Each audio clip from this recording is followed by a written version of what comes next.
I've put together approximately 35, maybe 37 videotapes, and all the information comes from a book dictated to me by God as his righteous servant, a man described in Isaiah 53, and a man described in chapter 11 of Isaiah, the descendant of David,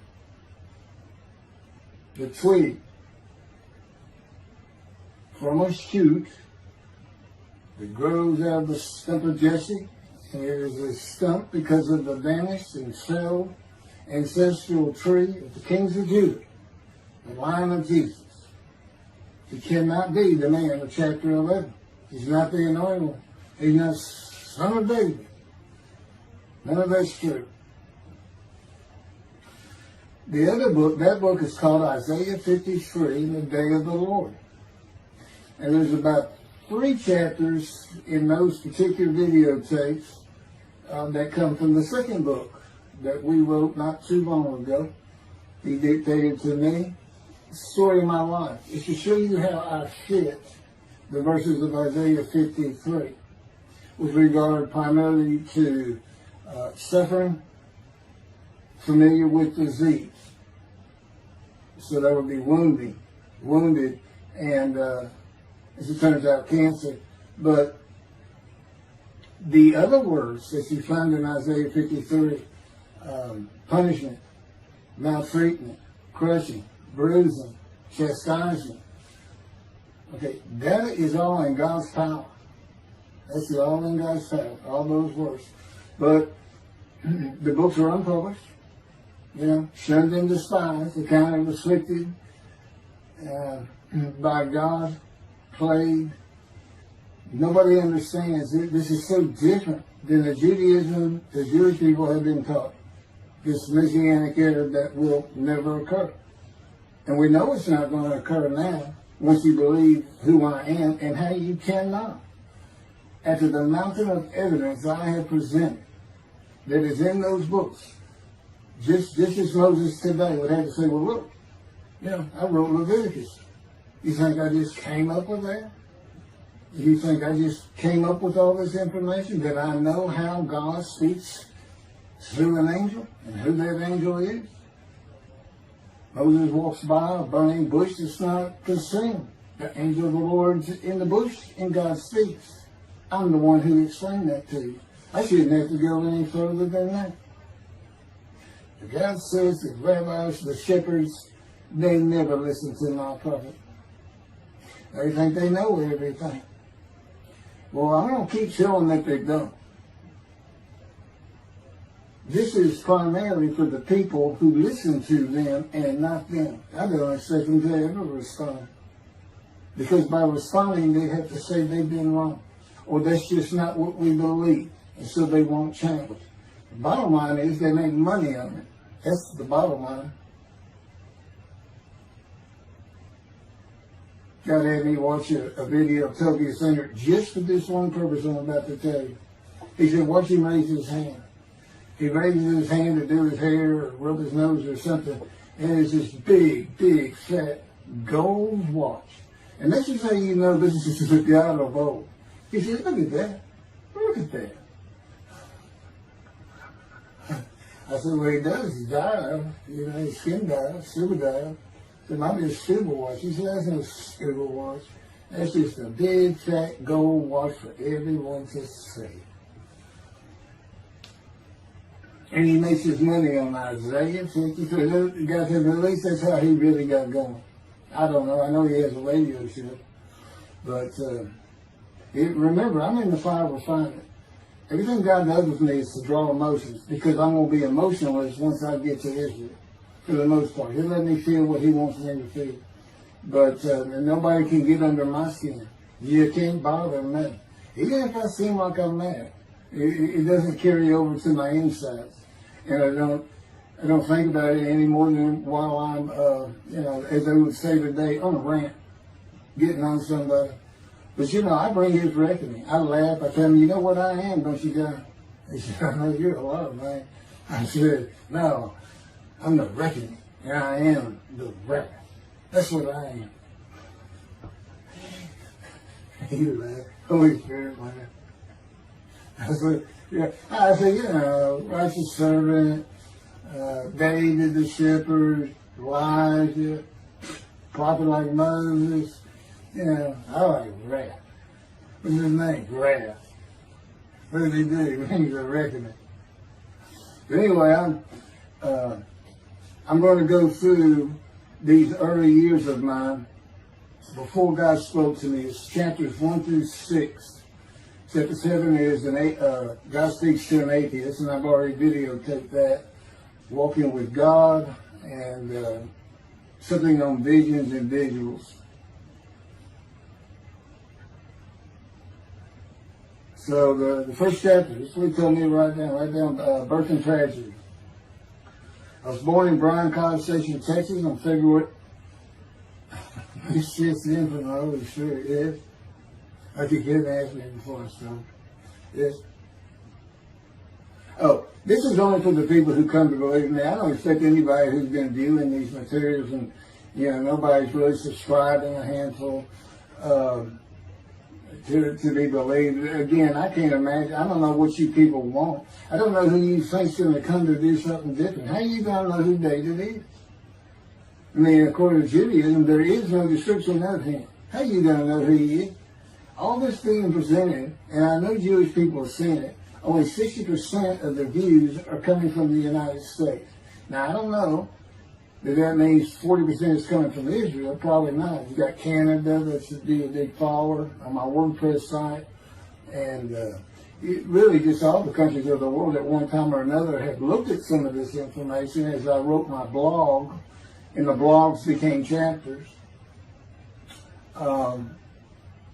But I'm assuming some Jews have heard of what some man is saying he is Moshiach, and they're watching. Well, this is for those who come to believe. The people who want to be the witnesses, the many made righteous. By my knowledge, by the things I can tell you that God would have me say to you. So, this might be bored to tears with others, but it does show suffering, pain, and emotional pain, my background, and just who I am. Not just some kook out here. People say, well, he's hearing voices. Listen, as a lawyer, I ain't even do criminal law. I've seen some of these people who hear voices. I promise you. That's a person who should be hearing voices when you just see them and watch them for a couple of minutes. That's not me.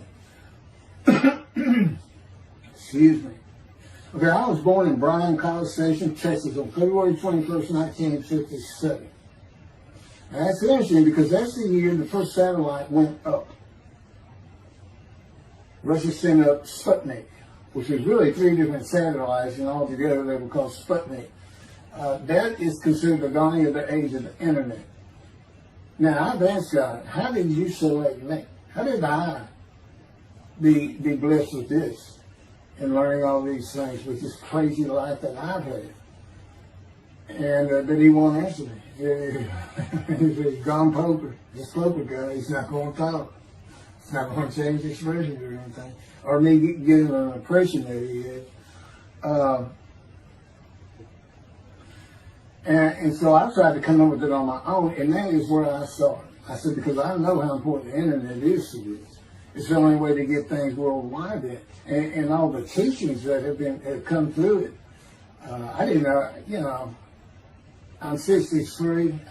I'm not like the young people who can just text messages without looking at them and all that. But he's taught me everything. He taught me how to set up Facebook, Twitter, you name it.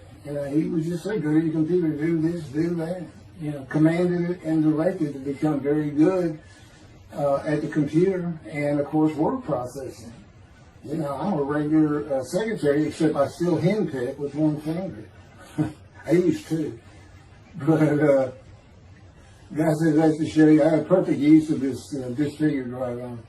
It just doesn't have muscle in it, and my shoulder showing. Anyway, I was born in Bryan College, and that's where Texas A&M University is. And my dad was attending Texas A&M when I was born. I graduated from there 22 years later, which is a story in and of itself. So I was born premature in the 7th month of my mom's pregnancy. I was born in February, and there were many complications. My parents were told I would not make it through the night, and they should just take me home. Mind you, this is 63 years ago.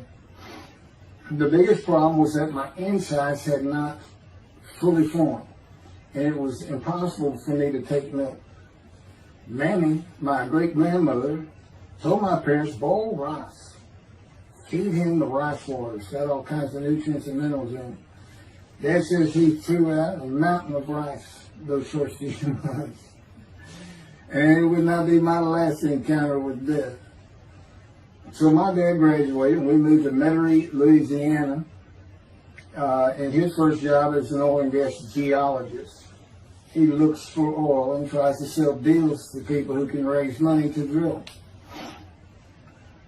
He gets money up front, the percentage of production once they get their money back. That's what he's done his whole life. And I became, as a lawyer, I became board certified specialist in oil, gas, and mineral law because I had found it so interesting. As a young boy, I became interested. But he rarely had time for it. The other part, I said, okay, well, I was born when the dawning of the internet, so he's got a selection process for 57. And I come from a dysfunctional family. Lots of drinkers, lots of fighters. And on my mom, her grandfather committed suicide. It's tragedy. Earth and tragedy. In the Great Depression, he lost everything. He owned land in what is now downtown Dallas. But then when she was about 4 or 5, her mother went down to the market square in Crockett, Texas, small East Texas town. Everybody has the courthouse in the center of town, and there's streets on either side with stores. She went to the hardware store and purchased rat poison. She hadn't gotten hardly out the door when she opened it and took it herself. Died right there on Main Street in the middle of the day in a little small town. I don't know how long that would have been. My mom's 85 or 6. She was 4 or 5, almost 80 years ago. So I'm sure it was quite an event. And her dad took her and her sister's about 2 years older, to Metairie, and not Metairie, to someplace in Louisiana. But could have been Baton Rouge. And her father became a elevator operator. And you can still find this in Houston when I was at law school. I went to law school downtown Houston, but South Texas College of Law. And at the courthouse, they would have somebody sitting in there on a little stool and with a lever and take you up or down, take everybody up or down. With all the lawyers coming in for the court cases, it was packed. I'm sure they've done away with it by now. But that's what he did. And they found him one day or night. He had taken out a pistol, he shot himself in the head and killed himself. So now she had suicides on both sides of the family. And her father's brother took the 2 girls in. He actually adopted them. And she was about 10 or so, I believe. She's with him out in some shack in East Texas. And, there's not even phone in this place. And he took a shotgun. And I'm sure he'd been drinking there all alone for it. And blew his head off right in front of her. I mean, that's all the circumstances I know about it. It doesn't sound like a good scene at all. But it scarred her for life. Okay, we've been taking care of her from the get-go. My father amazes me to no end. What he has done to care for her. See, they knew that was his sweetheart. Eventually, now at 10 years old. That's who he married. And they're both from Crockett, Texas. Small town people. I still take care of them. They've taken care of me for 10 years. Got to me from society. He made me quit law. terminate my law license in Hawaii and Texas, and took me into poverty. I've been in poverty for 13 years until I just now filed for Social Security early. But I give them more than 90% of it to make up for everything they've given me for 13 years. While I'm in God's fire of refinement, learning everything I need to know. And I have learned much. There ain't any question.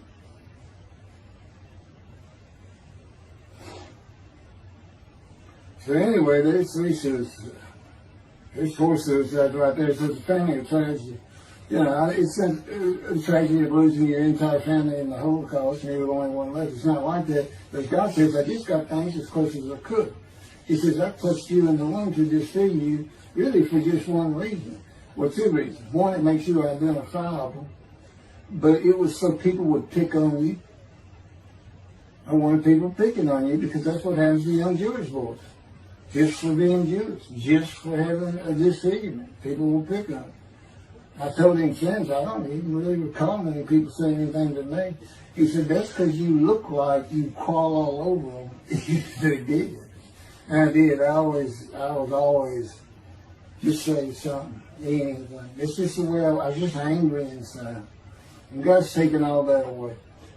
But I can still go on a good rant. But,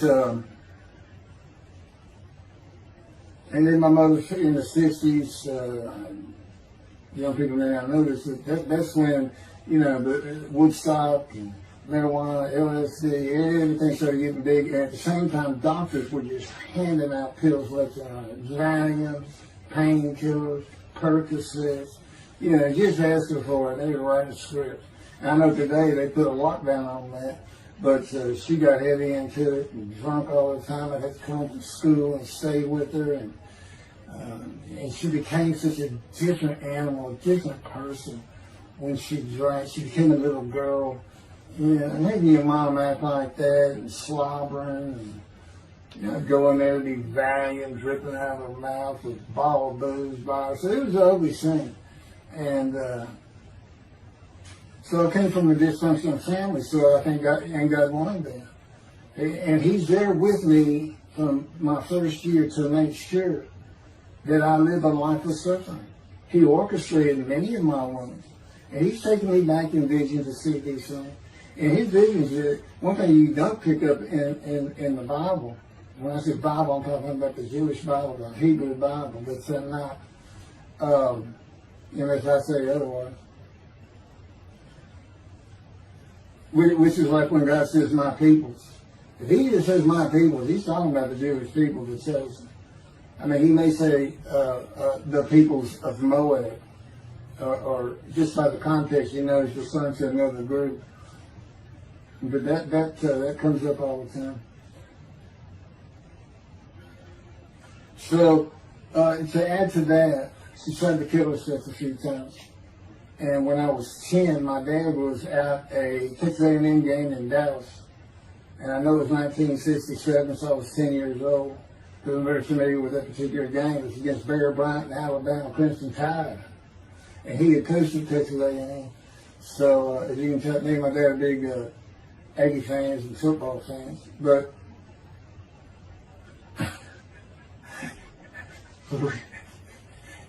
I had been assured we were going to see those games in Israel. Somehow my paycheck was like, he said, we'll get it. That's the Holy Spirit. We'll get it. He's so funny. I don't know where my sister and brother were, but I heard some noise and I went down about 1 or 2 in the morning, and our stairs curved, and there was a little bay window cut out, and I looked down out into the living room, and she's laying newspapers on. And they just sat there watching. They didn't know what to do. And she got down that paper and took out a butcher knife, not a razor blade, a butcher knife, and opened her wrist up. And this happened again years later when I was in high school. She opened her elbow up, and that was god awful. I don't know. But before she bled out, my dad opened that door. I sometimes think she knew he was going to be there soon, would probably save her. But it didn't look good, and I hated myself for not doing something. Maybe that's why I was so angry. Anyway, because I didn't do anything, I just sat there. I couldn't move. I don't know. I don't even know what I was really thinking, really. But I tell you what it did is it told me how much her uncle blowing his head off must have done to it. That must have really hit you. I had nightmares my whole life. But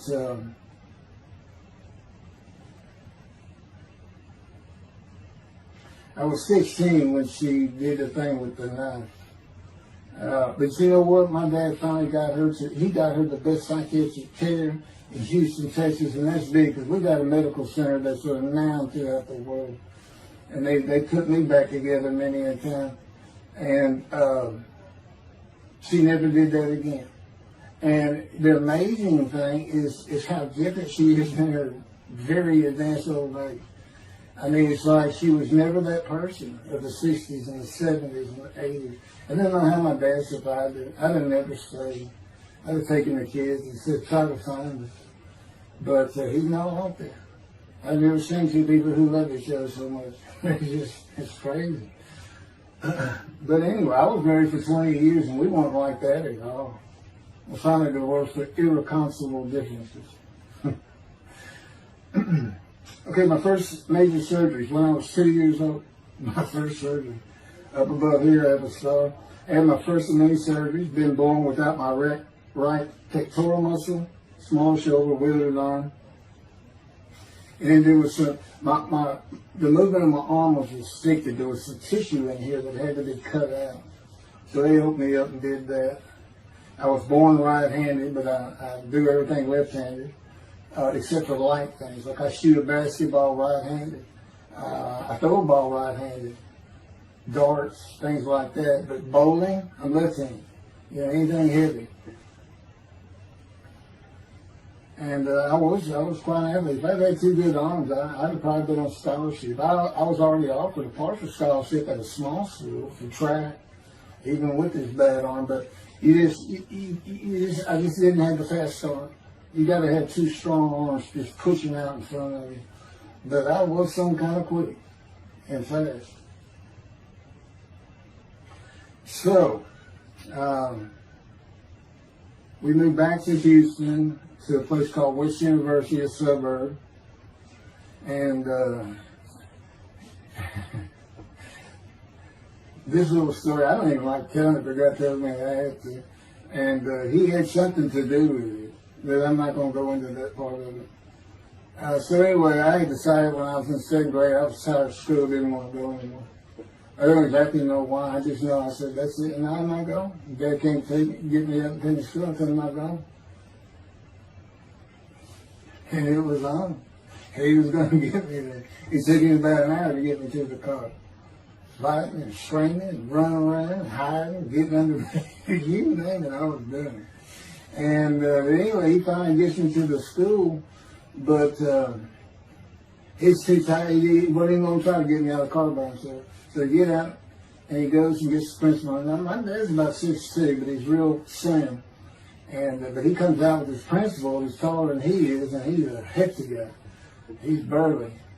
Anyway, so they come and they said, get out of the car. I said, I'm not getting out of the car. I'd already locked the doors. Only the two front doors locked, and it was those locks that you pull up and push down. And so my dad used the key, and he popped that lock up, and I slammed it back down. I said, I'm not going to school, I told you. He took the key, they started throwing the keys at one another over the roof. And the principal was trying the same thing, and I'm slamming his door, I'm leaping across the car. But I don't know how long I went, but they finally, in 5 minutes maybe, seemed like an eternity. I was terrorized, this is the way I looked at it. Anyway, the principal got it open, and I saw that door open, and I got back on the far other side of it, by the steering wheel with my back against the back door. And I curled up like a ball, had my knees on my chest, and he reached in to get me. And I unleashed on him, kicking him in the face with everything I had. He broke his glasses, and his orbital bone got shattered. So, That wasn't my first principal either. There's another one. So, but anyway, so they carried me in, and it was very embarrassing, just crying. But again, funny thing, nobody, because I stayed with this same group for 9 years, going through West University and the junior high there that you go to. Nobody ever said anything to me about it. And I knew some of those kids that were in that class.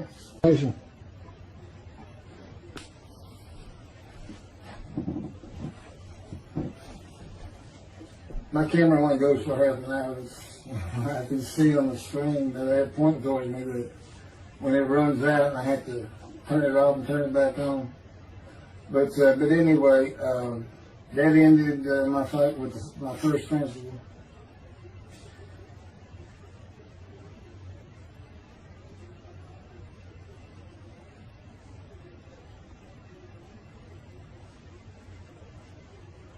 Yeah, here it is right here. I had me put things together. In the 10th grade, the principal of the school told me to cut my hair.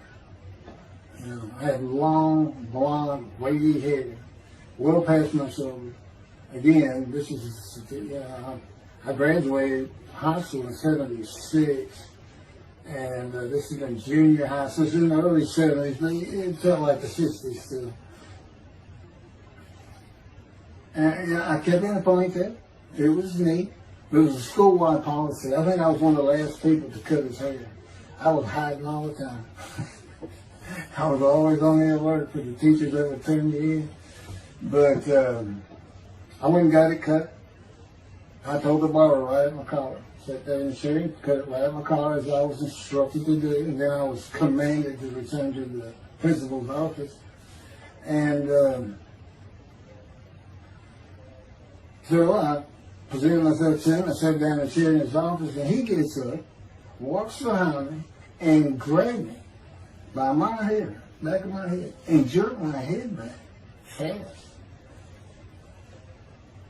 And said, "It's still over your collar." Now, I don't know if I did a backflip out of that thing. I can't really recall. But what I do recall is it took 3 people to get me off of him. And I was permanently expelled from school, which ended up me leaving home. It wasn't a runaway. I'm just out of here. I'm tired of everything and everybody. I ain't going to school ever again. Hate school always there. That was me. Yeah, they had to pull me off of him. I understand through a friend of mine. He said, "You know, my brother went to that school. He has some stories about that guy." So I said, "It wasn't me. It's him." Second major surgery came when I was 12 years old to try and repair my right knee and just below it. I was running full speed in a field. High grass and weeds with a family dog. And God says he had something to do with what the dog did. For no apparent reason, just suddenly he was running at my side. And he just bolted, he just stopped going straight to the heart of the left and went right between the legs. I go sailing in the air, and I came down on my knee. Except my right knee came down on a broken Coke bottle, Coca-Cola. And they used some thick glass back then. It was stuck nose down, way down. It was all broken up, but it was the bottom all jagged at my knee. Just, you know, they said it went to the other side of your knee. They said, "You got that whole field in your knee." But when I got to the hospital, I sat there for a long time. The first officer came in and just told my mom, right in front of me, you know, I'm in the room, you know. He said, I can't repair it. It's not repairable. We want to take it off. You can't use it. And I already knew that, because when, as I started screaming and yelling for my dad, he finally came back. This field was behind our house. There was a chain link fence, and then the field. And you know, my dad finally heard me. He got over. He saw the blood, and so all of a sudden he scared to death. I'm going into shock, and he got me to put my arm around his neck, and he said, "Can you walk on it?" And I tried, and it just collapsed. It was useless. It was, you know, it was awesome. And I had to climb over that fence. And my mom was going crazy and screaming and crying. And he had to go take care of her. I'm sitting in his bathroom, my leg all opens up, and I'm just getting sicker and sicker, nauseated, scared. I was a cripple. And but anyway, they get me down to the hospital.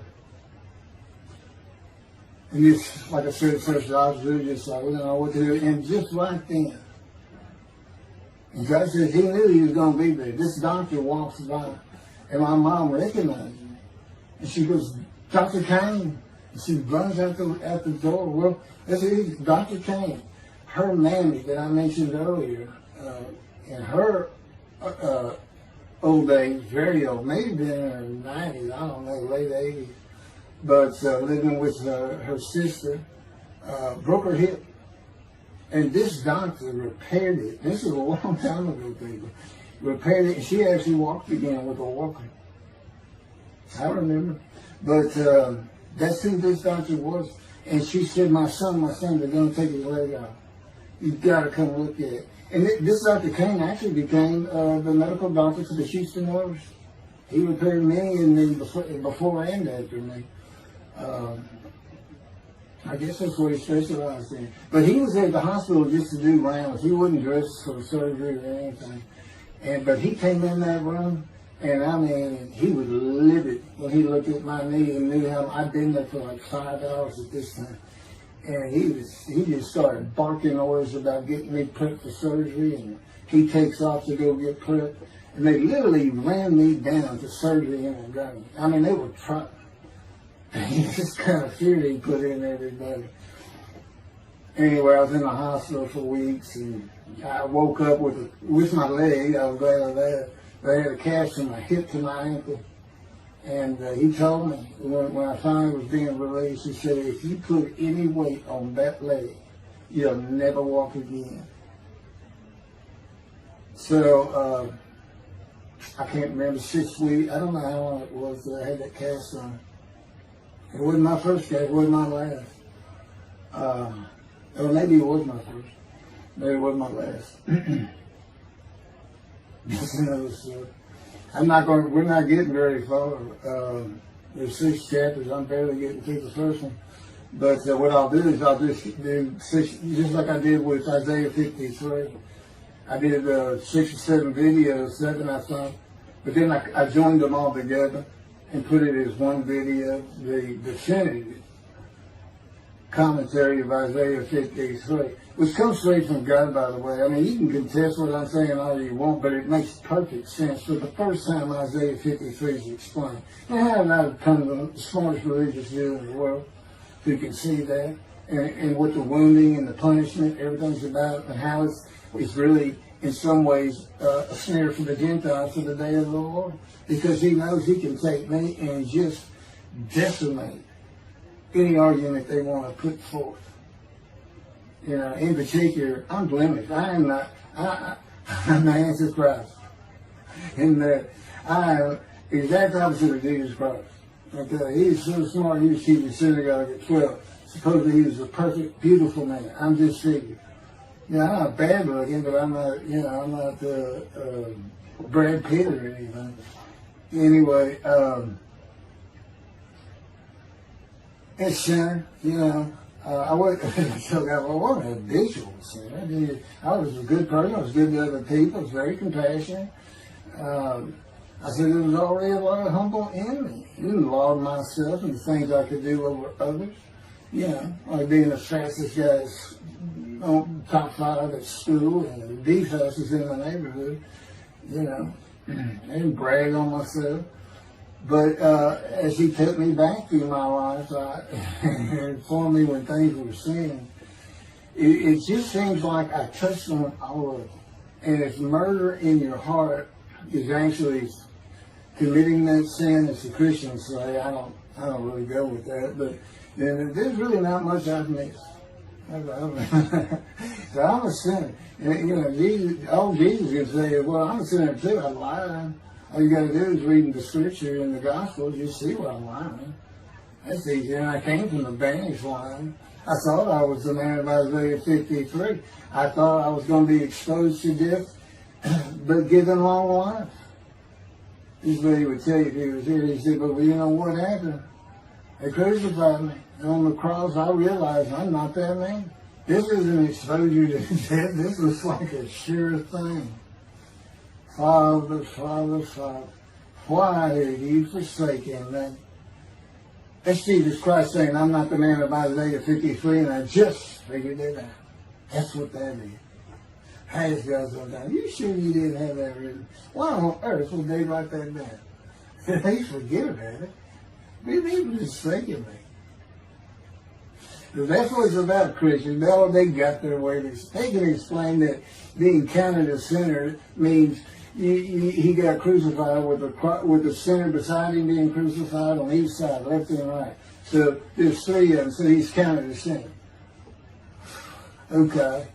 You know, it's supposed to be descriptive. Don't be able to find a person to do. You might tell Judaism the same thing. You know, this is to find somebody. It's not the people of Israel. They're all kinds of people. Now, we're looking for a guy so God can have a Moses. Why? We have a new covenant. Why? It's the day of the Lord. Why? Jeremiah says so. That's why. It's so easy. The lamb blooms again. Okay, and he's coming to covenant friendship with the temple. So the lamb blooms again at a time when there's no temple. Jerusalem's going to be rebuilt. It's a metropolitan today. This is no Jerusalem of antiquity. The old city might be too big. And I'll make a new covenant with you. I won't forgive all your sins and remember them no more. That will cause Torah to be written on your heart. It's a metaphor. When did he do this before? Oh, that's right. Assyrian Babylon exiles. Isaiah was right before. God said, I forgive your sins, remember them no more. They became a holy city. What did they do? They built the second temple. What are we missing? The third temple. This is so easy. So it is the day of the Lord. There's any question of that. I'm just telling you it started with the Russians. Little risky. And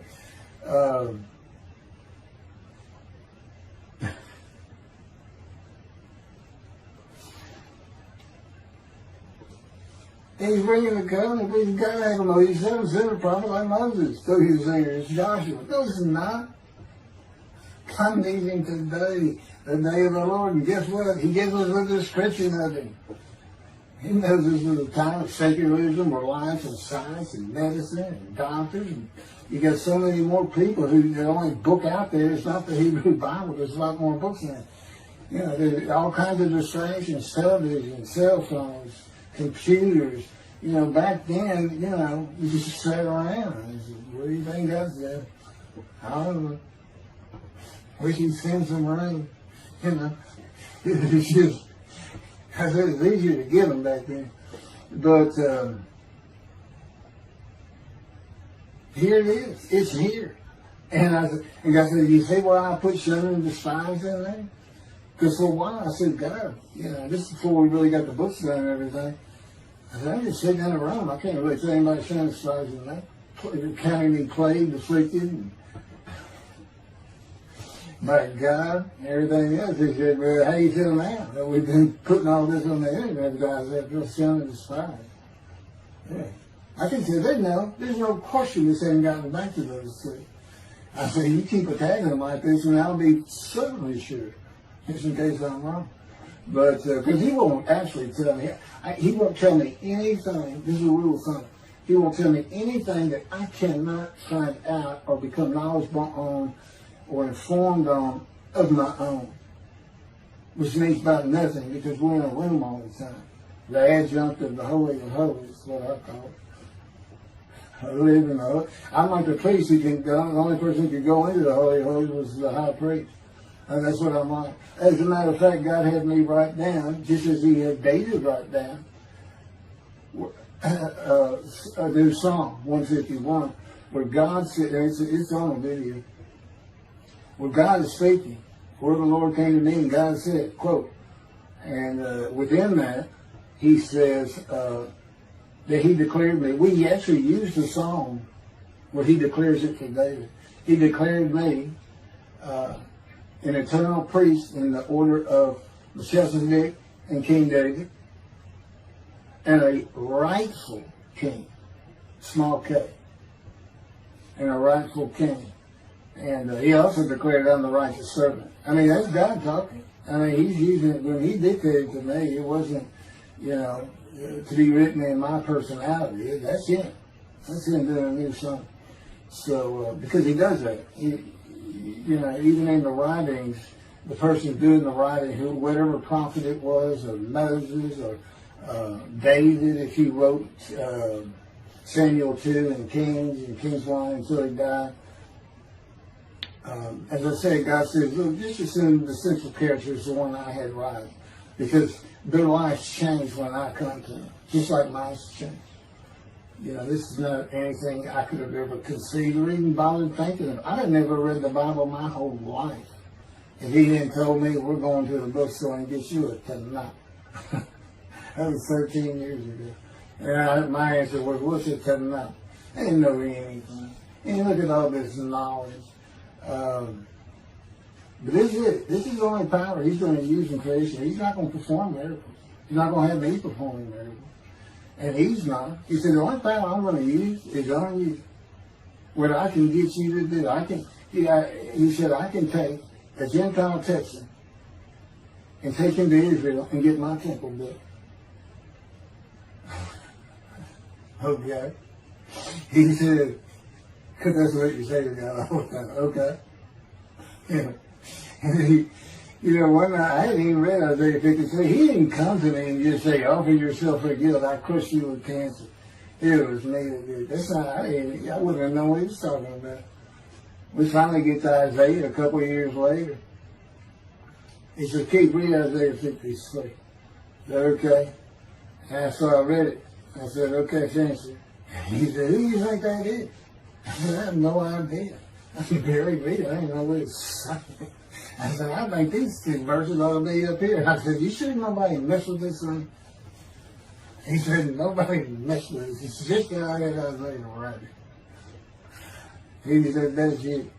I said, oh, okay. And I couldn't help it. Good luck convincing anybody. I can't even tell what he's saying. He said, before we get done, and he's right. I've been over that thing so many times. From my original version of Isaiah 53 that he dictated, or told me how to put together, but every sentence, every word is his. We changed it up and added things. I've learned things. Like I didn't know about the test of devotion. I didn't know why the angel was leaving early in Malachi 3, but I do now. And all that would cause an amendment to my midrash on Isaiah 53. And, the book has me, these are all on videotapes now, me and Rashi. Rashi, the first one to come up with this is Israel.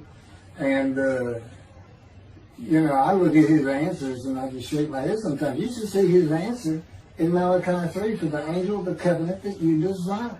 There's only a covenant of friendship and a covenant of Jeremiah.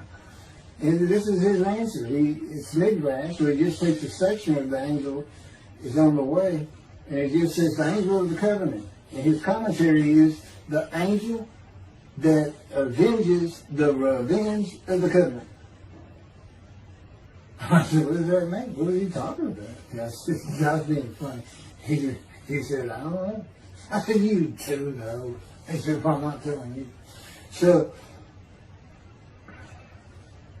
God likes to feel as though he's laughing. He doesn't actually laugh. He sends me a perception every day. Or he uses me to laugh. I've mentioned that in a video. Because he can't. Well, he controls my words. I learned that in walking with him. Just one day, I'm talking out loud as we go. I'm discussing man and divine beings as though I had a sermon I was giving or a speech to somebody or a seminar. And I'm rolling, and I can tell he is really making this thing rock. He's taking it from here to here to here. And we're going. And I'm going. And all of a sudden, I use a word or a couple words that I simply don't use. And they're not what my mind was even thinking of. They just came out. And I just stopped. I said, did you do that? I didn't even say, hey, did you just make me say these words? Because I knew he knew. I said, did you do that? He said, I did. He was almost indignant. I did. I said, okay. Anyway, that's where it all started. Now I know. Okay, guess who that is? That's the Holy Spirit. Using me. He doesn't sound like that. But he'll use words like that. So he's getting bored. They like to cut. Let me just say this. This is part of God you don't know. It's not all the time. It's sometimes we do tend to get kind of silly in here. But, they do things after a while. I'm like, I feel like a kindergarten teacher, and I got two of those kids that you just shake your head at. She said, this is a handful. These two, nothing but trouble. Always fooling around, looking for a laugh. And the Spirit's always working in heaven. There's God's laugh, as it were. Again, he doesn't actually laugh. It's a perception that's his emotion. If God has any emotions left, because worrying about other people's pain is not one of them. He made that clear to me. I don't care about your pain. And just saying it makes you mad. He says, see, draw angry. And he'll do this so many times over and over. He says, this is easy because now it irritates the fire out of it. He just started. I said, how do y'all keep doing this? And one day I told him, I said, I got it. Which means it actually came from them. I got it. You never grew up. You never got sent to your room. You never had to climb that mountain to achieve something. Put yourself out there. Nobody's ever whooped you. He said it. I said, that's what it is. You never grew up. That's what it is. Yeah, I'm dealing with the child guy. That's what I'm dealing with. That was my argument. And then he came down as mean, very serious, mature guy. And I didn't bring that argument up anymore. But that's how it gets to me sometimes. It's an incredible lot. For me, I'm not going to get to them. I guess I'm at the end. I'm getting close to when I got shot. I thought that was a new chapter. I was not. Well, I'm going to pick, this is getting long. And anything over half an hour, I always try to stop. Now, my Isaiah 53, 5 hours. But, you have to watch it all at one time, of course. He doesn't hardly let me watch it. Yeah, I don't even watch them before they get posted. He said, no, you watch it later. Because it comes on the TV that he got me. And I didn't know at the time it was going to be, that he was serious about doing videos. And I certainly didn't know about making it a backdrop. He decides everything. He tells me when I eat, when he gets up. I don't sleep probably at all 2 or 3 hours a night, and sometimes less, and take a half hour nap sometimes. But I found out I feel fresh. I don't need that much sleep. He said, you're not really doing anything. Why do you need a lot of sleep? And see, that used to make me mad. Now I just laugh at it. Thank you very much for listening. I'll pick this back up on another video, and eventually I'll put these first 6 chapters, just like I did Isaiah 53, because it's a book that he dictated to me. I can't get it published. I'm going to put it on YouTube. That's why I'm reading it. And as I said, if you don't want to listen to it, don't listen to it. But the information that's in these books and in those videos is, that's my proof. And quite frankly, God said, if that's not enough for them, well, that's just too bad. Utter destruction is what they end up getting.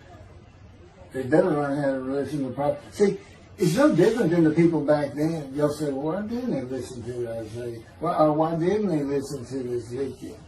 Why didn't they? They laughed at Ezekiel.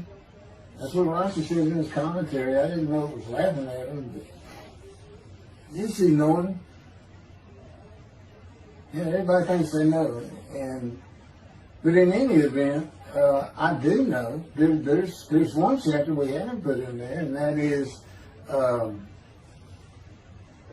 recognizing a prophet in a town. It says Moses vouched for Joshua, so he didn't have to be tested. Now, the problem with all that is, and I think why God hadn't put it on video, is that they're looking for a seer, somebody who can see the future. You see, that's antiquity. I mean, that's not what you're looking for today. Moses wasn't a seer. And none of the prophets were seers. They just wrote down what God told them to write down. God's the prophet. Is the one making prophecy. And what he does, he doesn't actually just quote see the future. He walks it through. He says, okay, right here is when they're going to send up the satellite. This is where humanity will be at that time. He can walk it through in his mind. As I mentioned, his eyes, he doesn't have them. It's just his absolute knowledge of all things. He can form a picture of this room. Me, it's in here. He knows every atom of my body. And it's like he does a vision for himself, a visualization. That's what I call when they put pictures in my mind.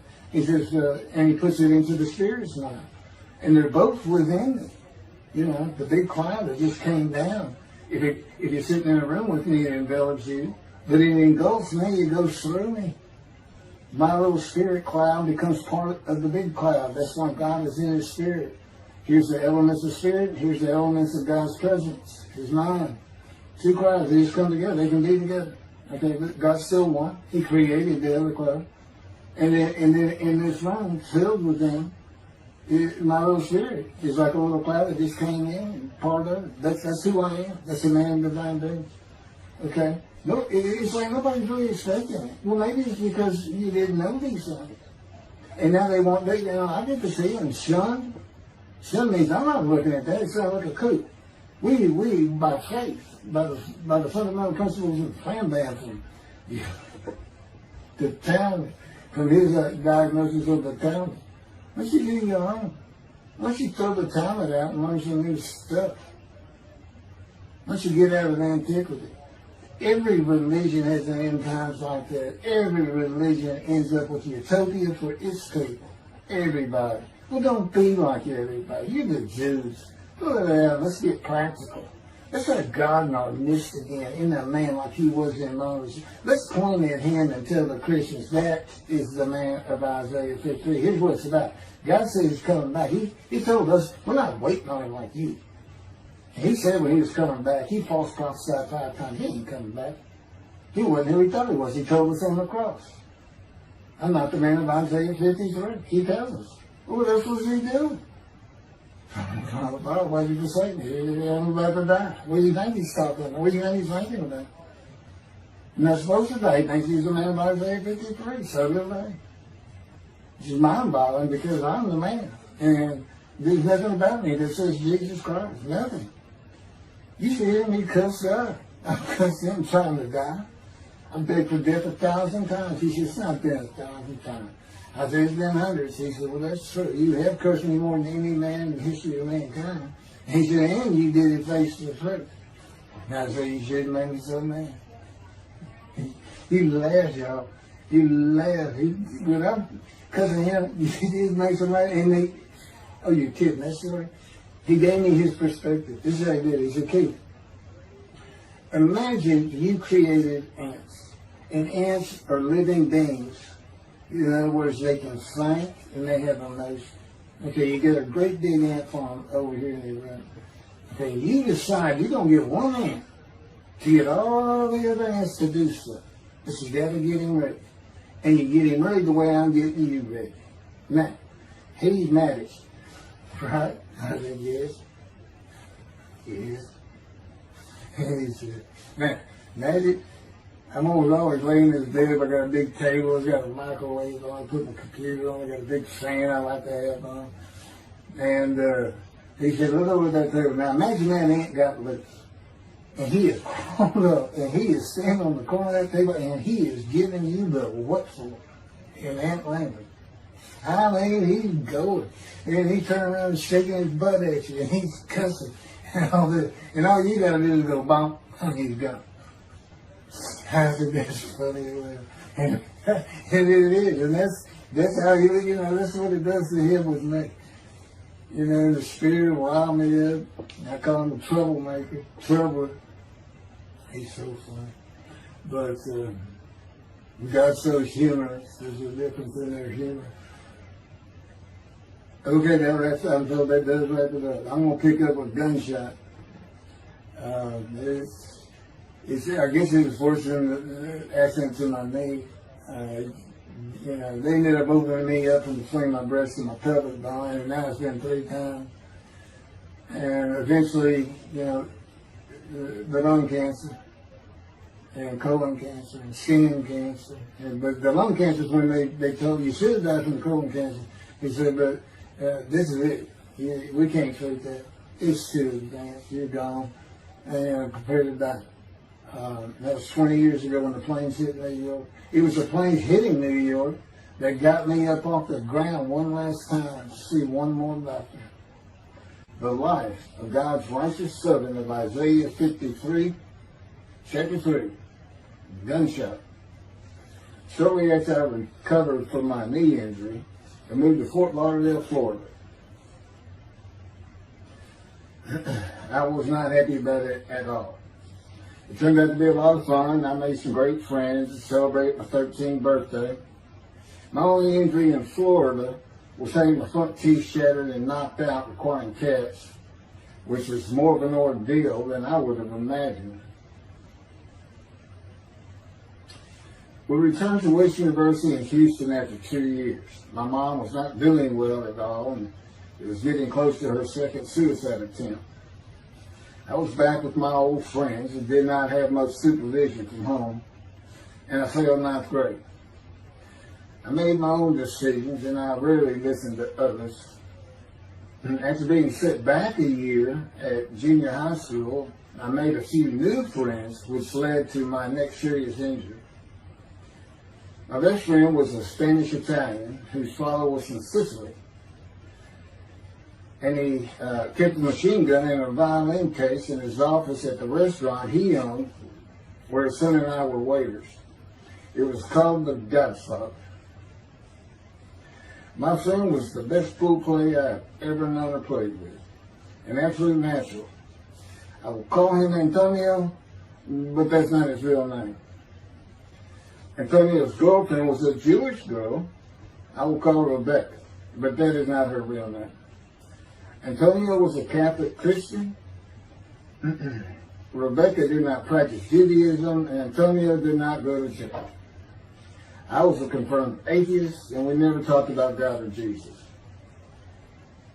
Rebecca's father had foreclosed on a ranch about 8 hours from Houston outside of LaGrange, Texas, Fayette County.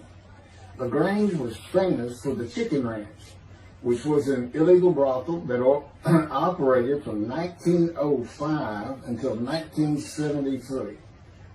The business served as the basis for the 1973 ZZ Top song, LaGrange, and the Broadway musical, The Best Little Whorehouse in Texas, as well as its 1982 film adaptation. T.J. Forney was known as the meanest sheriff in Texas.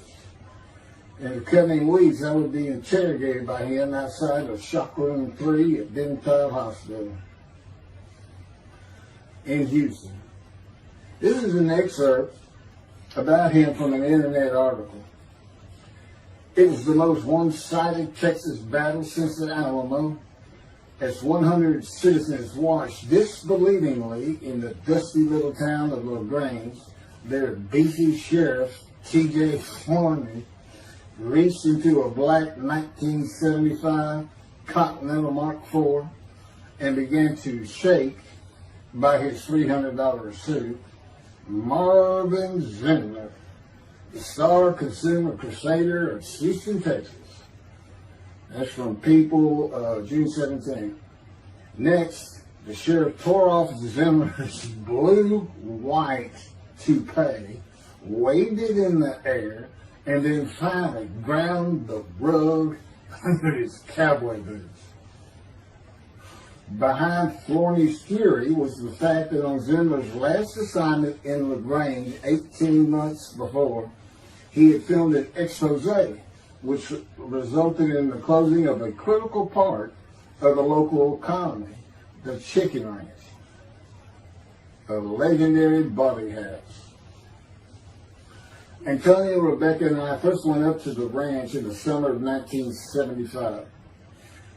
It was a small ranch house and small lakes with horses roaming around loosened pastures. We decided it'd be fun to try and catch one of those horses and go riding. The next time they went to the ranch house was in Rebecca's father's Mercedes Benz. Two-door convertible Mercedes Benz. I sat on the hood of that Benz with a lariat while she tore through fields trying to run down a horse for me to rope. The horses could turn too fast, and we never got close enough for me to rope one. What we could and did do on the next trip was bring guns. A 30-30 rifle, shotgun, and two 22 caliber pistols with holsters. As a backdrop, Antonio and Rebecca had broken up as boyfriend and girlfriend, and her attention had turned to me. I did not believe that caused any friction between Antonio and me, but it should have. It did not seem to be a source of animosity of Antonio towards me in any event. On October 5, 1975, we were all back at the ranch having a great time. Tony and I were shooting at cans with our pistols and practicing a quick draw from the holsters. We were standing shoulder to shoulder, about 3 feet apart, and he was a little forward of me. Rebecca came up behind us, between us, and said she wanted to shoot. Antonio passed his gun to her, and it fired when it was going by me. The bullet went on a straight line through my bladder, intestines, and colon from the front right and lodged in the back of my left buttock in my backside. I could see the trajectory in my mind. I fell to the ground, and Antonio fell on top of me, rolling me over and over. I think he was looking for an exit of the bullet. I told him to get me to a car and get to a hospital. Felt like Babe Ruth had swung a bat up between my legs. I never once thought of God. On a big ranch, there are several gates for different sections of land and different purposes, usually with chains and a lock. When we got to the first one, I told Antonio, drive through it. I told him to ram it. I knew I was dying, and all I could think of was, you have got to hurry. I didn't panic, but I had never been so afraid and had never felt fear like that again to this day. Sometimes I think I have forgiven Antonio for accidentally shooting me, but I had not and cannot forgive him for stopping at those gates. I'm still mad about it. I was seriously angry at him. We got to the LaGrange Hospital before noon on a Sunday. They had to call the doctor to come in. I asked the nurse for something for pain, and she told me my vital signs were too low. That if she gave me a shot of morphine, I'd drop dead right there. It would kill me. No pain medication. The doctor came and looked at me and said there was nothing they could do there. He told me they were getting an ambulance to take me to Houston, Untitled Hospital, where they operated on gunshot victims all weekend long and do to this day. It's a trauma hospital. Many young doctors from Baylor University, all around the state. It's a high desirable place to be because you're cutting all. If you want to be a surgeon, you're cutting all day long. I knew one thing with the certainty. I could not pass out or fall asleep. If I did, I would not come back. In an ambulance, I talked to two fellows that were tending to me, as much as anything to stay awake. I asked them such things as what it was like to be married, graduate high school, have a career job, but my mind repeated over and over, you have got to hurry. We arrived at dusk. This happened before noon when I got shot, so now it's getting dark. When the ambulance opened, my brother jumped in to help. My mom was standing by the entrance to the shock rooms in her fur coat. She later told me that since Benton was a public hospital, it might help if they thought we had money. I didn't see my dad, but my sister told me later, the whole way to the hospital, all he could say was, to God, please don't take my boy from me. I had stayed awake for some 6 to 8 hours in awful pain. They took me to shop room 3. It was filled with people giving orders and very loud. On the table, the nurse told me she had to put her finger in my bottom, which embarrassed me. And I raised up like a sit-up and saw nothing but blood rushing from my bottom onto the table. You have to hurry is all I could say. They finished prepping me for surgery and rolled me to a hall in a line of others awaiting surgery. And someone was saying my name, and I opened in to see T.J. Forney, Sheriff of LaGrange.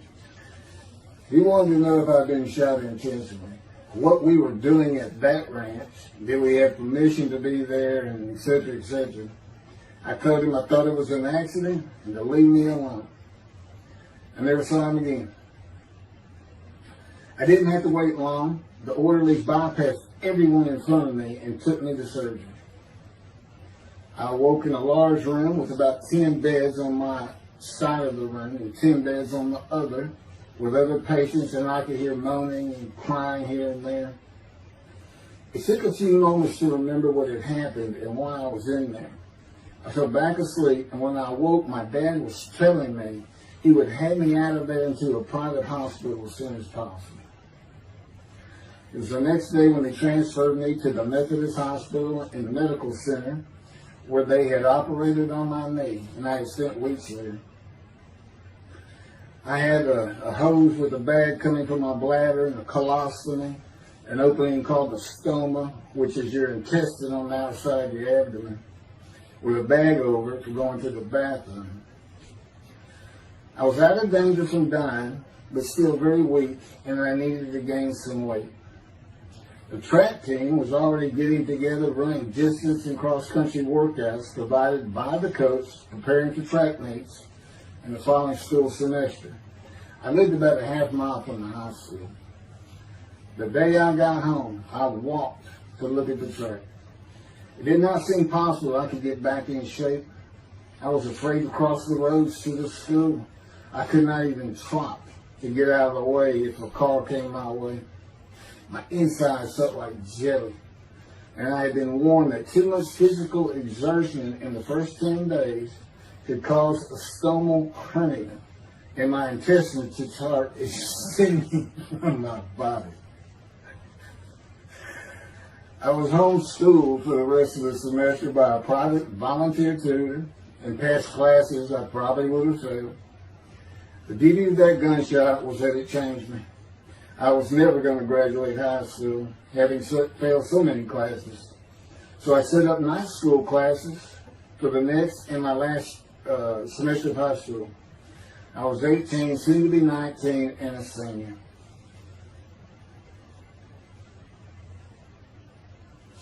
Chapter 4, College and Law School.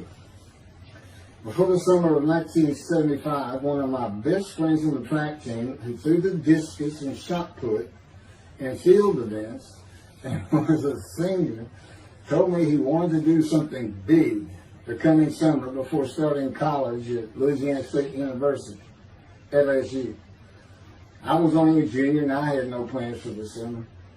He mentioned this to me, and I began thinking about how long it had been since I had been to Colorado. My father, who had really good years and many so-so years, depending on how the oil and gas industry was doing. And when I was in junior high school, he had sold some prospects that completed a few wells and had purchased a condominium in Pagosa Springs near Durango, Colorado. My friend's name was Keith Miller, and I called him Miller. He had given me the name of Say Babe. At one of our night track meets, I was running the 330-yard low hurdles, and the last turn was behind bleachers where the officials lost sight of us for a few moments. A runner to my left veered out of his lane into mine and took my hurdle, and I had to slow down and go around it, yelling, "Hey man, that's my hurdle." I wasn't happy. I do not remember how Miller knew what I had yelled, but he was probably on the football field inside the track working on shot putting biscuits, watching me run and hurting me. I did not really know him very well at this time, other than he was a popular senior who knew everyone, and in stark contrast to me. On the following Monday, I was walking down the halls between classes, and coming in the other direction was Miller, though I did not see him. Then as he was passing me, in a loud voice, loud enough for everyone in the entire hall to hear, I hear, "Say, babe, that's my hurt." Hence, say, babe. That began a really good and fun friendship, and I got to know the class I should have been in if I had not failed ninth grade. And because I was Miller's friend, I was immediately accepted by anyone he introduced me to. I found out about 40 years later on Facebook. I looked him up and we friended that he's Jewish, and particularly because of his brother. He's got an older brother, and they look just alike. They live up in Oregon. But I did not know that. It's not something we ever talked about. Just didn't think about it. I'm sure he wasn't observant at the time. I told Miller about my dad's condo and suggested we plan a trip up there, backpacking the Womanishi wilderness of the San Juan National Forest. I had hiked there while in junior high school with a friend and his little brother. I had a driver's license in my second year in the ninth grade. The prominent 13,000-foot peak is 10.7 miles from the town of Silverton, which began as a silver mining camp in 1873, and that is where I plan to take Miller.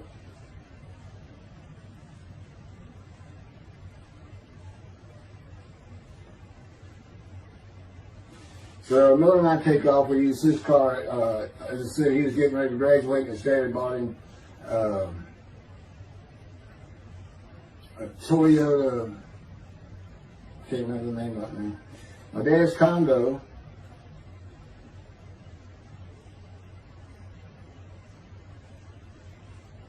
It's about 60 miles from Durango, where a train depot is located that runs a train through the Womanishi Wilderness to Silverton. The train is an authentic, narrow-gauge, steam-powered, coal-fired, scenic railroad train ranked one of the top 10 scenic railroads in the world. It's something else. It stops twice in the same places to let off and pick up hikers and backpackers in the Animus Canyon of the Womanishi. At top speed of 18 miles per hour, it takes the train 3.5 hours to travel the 45 miles from Durango to Silverton. Oh, here it is. Miller had a new Toyota Celica. And after a day and late into the night, we made to Pagosa, slept, and we're at the train station before the first departure the next day. I don't know what the problem was, but the train was not going to run that day. So we couldn't get to where I wanted to take it. It's just too far. We decided to get a hotel in Durango and just head down the train tracks into the wilderness and explore an area I had never seen in with the maps. We got lost. And at one point we decided, let's just put these backpacks down and you go that way and I'll go this way. Well, we did that. We met back up and then we couldn't find a backpack. And we did finally find them. We slept that night, and we had a big black bear episode because we had left some food out on the ground, which we shouldn't have done. And but anyway, we ended up making it back, and we had one of the best party nights I've ever had in my life. We hit the main street in Durango, which is a tourist hotspot, and we hit every single bar. You could drink at 18 back then. It wasn't 21 as it is today. And we did. We made sure it was like a go. Okay, so every one of them had at least one drink: shot of whiskey, Boilermaker, beer, whatever. I can't really recall other than that. I knew I had been drinking the night before when I woke up. But we did. We hit both sides of the street. I don't know how long it took us and how many drinks we had, but we just had a lot of fun.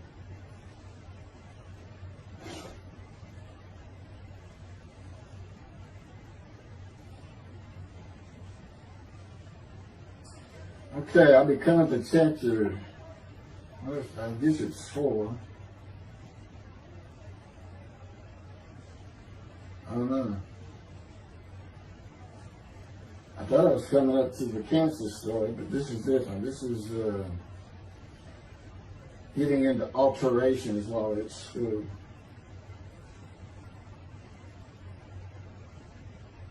So anyway, I was shot on October 5, 1975, and by early December, so it was October 5, and then in early December, I had surgery again to put my intestines back together, which was, you know, it was dicey. You know, they kept telling me, we don't know if we can reattach. You know, there's people like Bob Hope lived his whole life with one of these stonal deals. And it's just a horrible thing. It was successful. They put it back together, and they removed my bladder tube. The girl next door, who I had never talked to other than to say hey or hello, and who also went to high school with me, had been coming over daily, and she agreed to be my girlfriend when I asked her a few months later. I did my night school and graduated last in my class, or close to it, of over 400 people. In late December, I began running with the track team. Now, I had surgery early December. I already got out there with them, which was difficult. Pulling 2 tires on the cinder track. You know, there's a rope, 2 tires, and you put a harness around your waist. I had to put mine high up on my shoulder. On the cinder track for a lap and a half, 660 yards for 2-minute intervals, 6 times was the toughest. My speed and quickness was still there, but distance running and my endurance, it took quite a while to come back. In early February, just about 3 months after being shot, I won my first 120-yard high hurdles race at a track meet that was fast enough to qualify at the upcoming district track meet for the regional track meet. Winning at the regionals would place me in the state track meet. I was fast, but my disfigured right arm really held me back. Then my heart was broken, and I cried for the first time since I was a child, best I could remember. My coach, who really liked me, he understood the effort I had put in to get back in shape. Called me to his office, and I knew something was wrong. He told me I could no longer be on the track team. I had too many semesters of school to be eligible according to the eligibility rules. It was because I had failed ninth grade.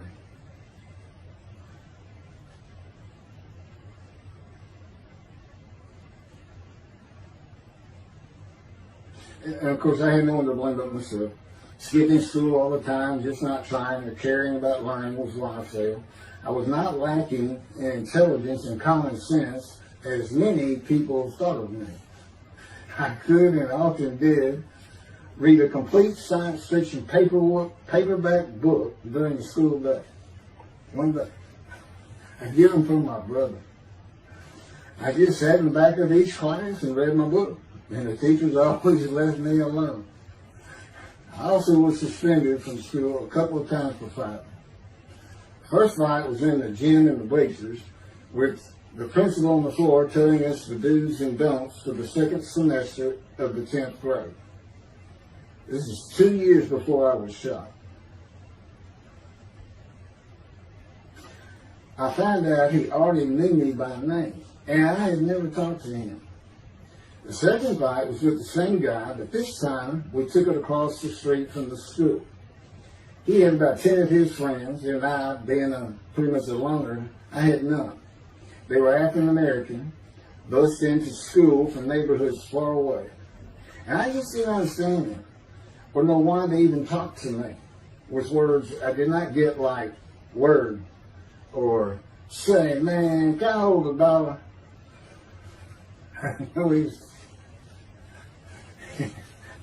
That is what started the fight in the bleachers. I hear from behind me, and one stood to my left, saying, "Man, can I hold the quarter?" I turned around and just looked at it. And I said, I did not have a quarter. Ordered with the principal, I undid my ponytail. My he's sitting right behind me, and I'm well aware of that. And I brushed my long blonde hair and then reached into my pocket for some chapstick for my lips. When I pulled my hand out with the chapstick, turned out I did have a quarter. And from behind me, I hear, saying, "Man, you said you don't have no quarter." To which I replied, turning around, "I don't have a quarter for you." The next part is kind of hazy. But I do know I grabbed him by the front of his shirt and threw him down the bleachers onto the students sitting below me. That is when the principal yelled my name and told me to go to his office. The next day, the guy and his friends were waiting on me when I got to school, and we fought across the street. The principal had told me not to get into any more fights, and this is the fight I got suspended for. I remember being in, after my suspension, being in the men's room smoking a cigarette in a stall, and a group of African Americans came in, and they were talking about the fight. What I remember was hearing, "That white boy went Muhammad Ali on him." My favorite fighter. I even saw the Ali Foreman fight in Kinshasa, Zaire, live in Amsterdam in 1974. And some of my best friends in high school were African Americans, mostly on the track team where we could get to know one another. I still had run-ins with the general population of the African Americans, who everyone just called blacks back then. I never used the N-word and thought they would help themselves a lot if they stopped using it. Mostly I think they were angry at being busted in from neighborhoods far away. In fairness to them, white kids did not seem to like me much either. So, I looked young even for my young age, and with my long hair, about 6 to 8 inches past my collar, I looked kind of girlish, and many people said that to me. One day a friend of mine told me what it was to him. You never smile and seem to be very angry, like if someone looks at you crossways, you're going to come after them, daring them to say something, like you want to fight. My next suspension for fighting began in middle shop, and it was all my fault. There's not a big deal with that.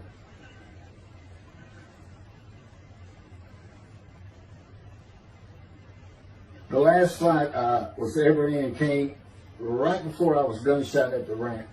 The accident really changed me and the way I looked at life. I never got in another fight after I got shot. It took some of the fire out of me. My longtime friend from junior high school and I were at Memorial Park at night and walked down a train track that ran through the woods, away from the streets and recreation areas.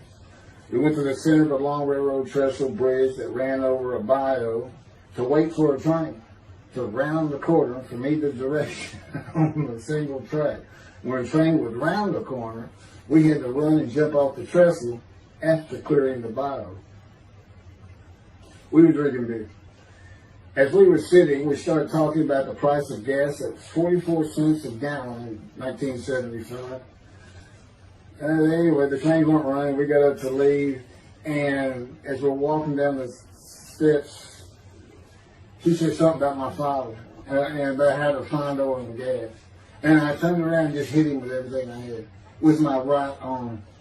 And I realized, what a stupid thing to do. I called him the Big Sweet. He's huge in Norwegian.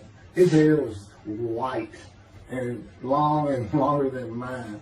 His hand was the size.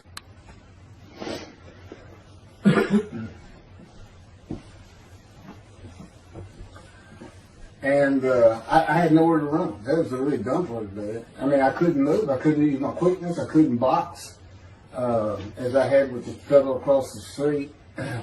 And he just took one big thing. He's very athletic. Coaches all wanted him on the high school team, but he didn't want to. Football team. And but anyway, he hit me just one time. That was the whole fight. It was just two hits. My measly hit with my right arm. I let it fast, And I hit him when I wanted to hit him. Well, I say that. I didn't even think about it. But he just about knocked me senseless. I mean, I saw red.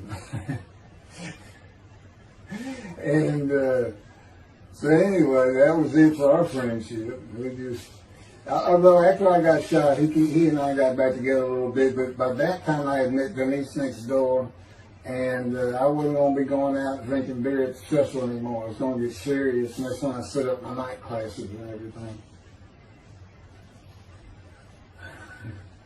Her big sleeve.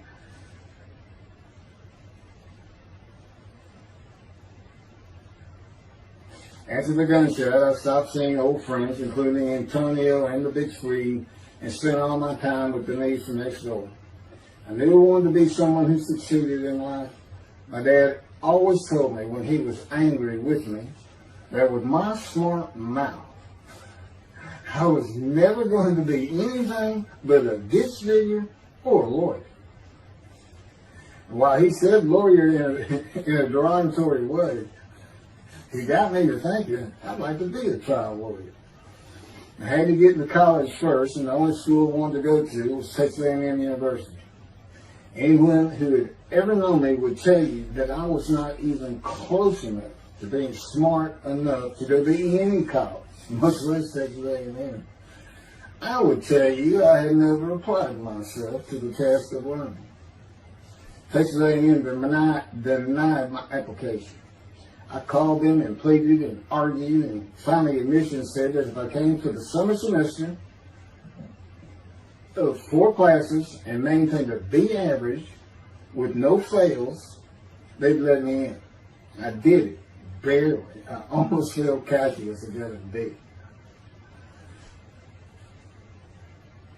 Just a quick thing on Texas A&M, because it relates to World War II. Which always makes me think of the Holocaust and how many Aggies were involved in that. Texas A&M enrollment began on October 2nd, 1876, and admission was limited to white males, and all students were required to participate in the Corps Cadets and receive military training.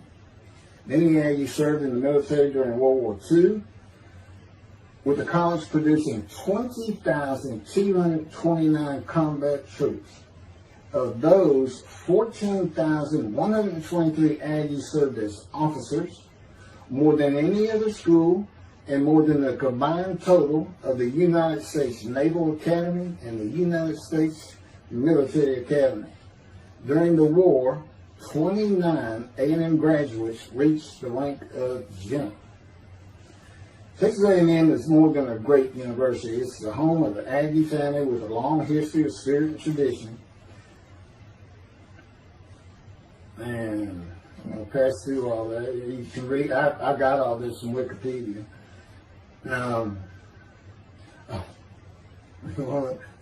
Like Notre Dame, it's a school full of tradition, especially notable at football games and in campus life, drinking beer at the Dixie Chicken. I had a good friend in what is now the Volunteer Corps of Cadets, and we've been shooting pool and drinking beer all night. On the weekend, and finally left sometime after midnight. I walked my friend back to the quad, Corps Cadet Quad, a large open area where people could gather, surrounded on 4 sides by dorms for cadets only. And I dropped him off at his room. Before he shut the door, he looked at me, and not for the first time, said, "Want to race?" He's fast. We race anything. I said, yeah. Of course, we were pretty much, we've had a lot of beer. I said, yes. And he went to the end of the hall and took off at the other end of the hall. He was fast, but I was pulling away with just a few yards to go and hit the wall before I could stop and busted my chin open. Blood's pouring out everywhere, people opening doors. Look, that's what the little guy did to the taller guy. I also sprained my ankle. These are my injuries at Texas A&M. I also sprained an ankle so severely playing basketball with football players that I was in a cast for 6 weeks. Those were my only injuries in the 3 years of A&M. It was the gunshot that changed me and everything in my life. I married Denise when I graduated from A&M in '79, just 3 years after graduating high school. I went through in 3 straight years because I had those hours from the first summer. I just went ahead and went the next summer too. And I got out, and the average for most A&M students is 5 years. But I went through in 3. And of course that meant I never dropped a class, which also meant I had a low GPA, grade point average. And I didn't realize how important that was for admission to law school. I was denied admissions from every school across the nation I thought I could get into. I do not know how my dad knew about South Texas College of Law in downtown Houston, but he made some inquiries and found out the dean was a graduate of Texas A&M. And we're known for helping each other. We set up an appointment with the dean. I told him of my rather intense home life and wayward ways, and that the A&M had given me a chance to prove myself as a capable student. You know, he hemmed and hawed, looked around the ceiling, and gave me the same opportunity A&M had. 4 summer classes, D average, no fails. I did it. I was terrible with chemistry and math, but it turns out I had good reading and comprehension. It's probably from reading all those science fiction books in school. I graduated in '82, and I did great on the bar examination. Keith Ellis McCarty, attorney at law. Who would have believed it? Which reminds me of verse 1 of Isaiah 53. Who can believe what we have heard? That's what any of my friends would say about me getting out of law school. Much less what's happening today. You go find somebody that knew me in high school, they say, who? Oh, they can't be straight. Get out of here. I know him. Forget about it. Chapter 5. 27-year headache. I'm going to pick up with that on another video. And then that'll be it. Some general comments. 5 and 6. I'm not sure what 6 is. Yeah, 27-year headache. I'll go ahead and mention God in one of these actions. And I won't say anything about the dog who took a hard left between my legs. It's about stripping my knee, my leg. I won't mention that. Or hitting the big Swede on the track. Unbeknownst to me, my arm just took off. I wouldn't have hit him with my right arm. There are things he has shown me. And getting gut shot. Yeah, I think I would have figured out, you probably shouldn't be hanging out at this store anymore if you're going to be talking to his ex-girlfriend for a minute. Little things like that, he controls my perception. Little things like that in my life to make sure I am the man of Isaiah 53. If anybody thinks I'm going to back off saying that, they're wrong. I have been through too much. My whole life is dedicated to this time, the day of the Lord. As a matter of fact, what about my day? I said, what about my day? Well, he said, well, first of all, God's speaking with you and living with you. Most people say that's pretty good. I said, yeah. But anyway, here's something he's promised me that he lets me check out all the time. And I'm going to put on the screen.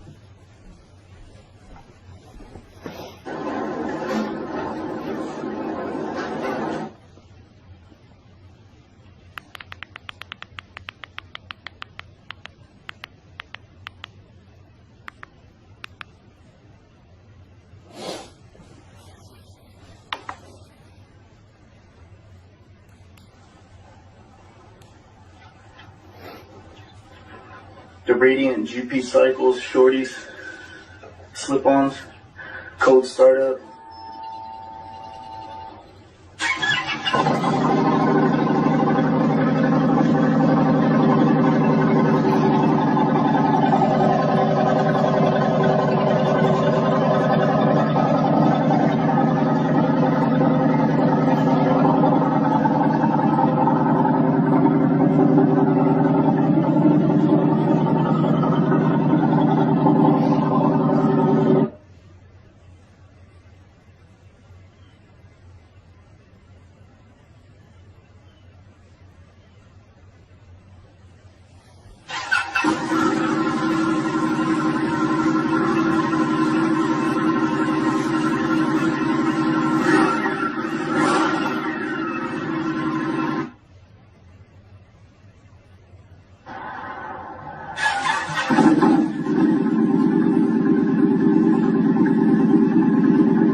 27-year headache.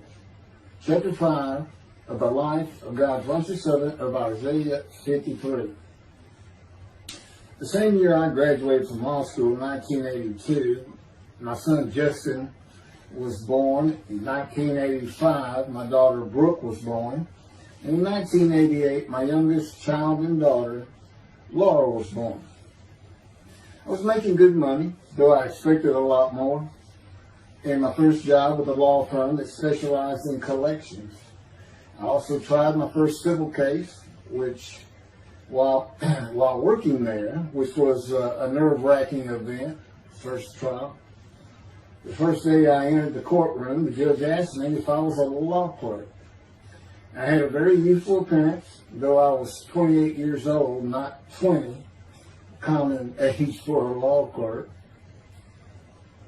My youthful appearance in junior high school and high school with my long, wavy blonde hair I usually kept in a ponytail had way too many people tell me I looked like a girl. It is interesting, though, at least to me, not one person in my entire life has ever said anything about my disfigured arm. I must have looked like a girl who would beat on you if you did it. When I got mad, there was no hiding it. You could see it in my face and hear it in my words. When I was 28, Brooke was born. I tried my first civil case, and the bane of my existence on earth began. A never-ending headache that I generally thought to be associated with post-traumatic stress disorder. I had terrible nightmares from my youth, but now I seem to have begun grinding my teeth, causing the temporal mandibular joint, TMJ, to ache terribly during the day, and the whole side of my head, the muscular, I don't know what you call it, but underneath the skin of the skull, was always real tight, a tightening of the muscles. It was difficult to even talk to people at some points. For 27 years I had that headache. I tried everything, even surgery on the TMJ, and another surgery where the doctor severed my upper jaw and then trisected it from my skull and spaced it to fit my lower jaw. All to no avail. I could not stop the nightmares and the grinding of my teeth. Mouth guards helped my teeth, but the pressure was still there. I literally feared going to sleep. I didn't want to wake up the next day sometimes because I knew how bad the pain would be there again. It completely ended my dream of being a trial lawyer. So I got an associate position in an oil and gas firm and began learning how to prepare title opinions for oil and gas companies on tracts of land they plan to drill on. Basically, a title opinion is you start from sovereignty, which is when the state granted the land to someone, usually great, large tracts of land, and from there you get parceled out and cut up, and I'd be chasing one small tract within a very large one almost 200 years ago in the early 1800s, and I would have to create genealogical charts of heirship, for people who died without a will. And they had to know who the family members were. And I got very good at it. And I really enjoyed it. I did a small towns throughout Texas and into their courthouses where they would keep all the records of every transaction, of every piece of land in the county. But anyway, there's an awful lot to it. I do go into it in some detail in the book, but I'm not going to for this video.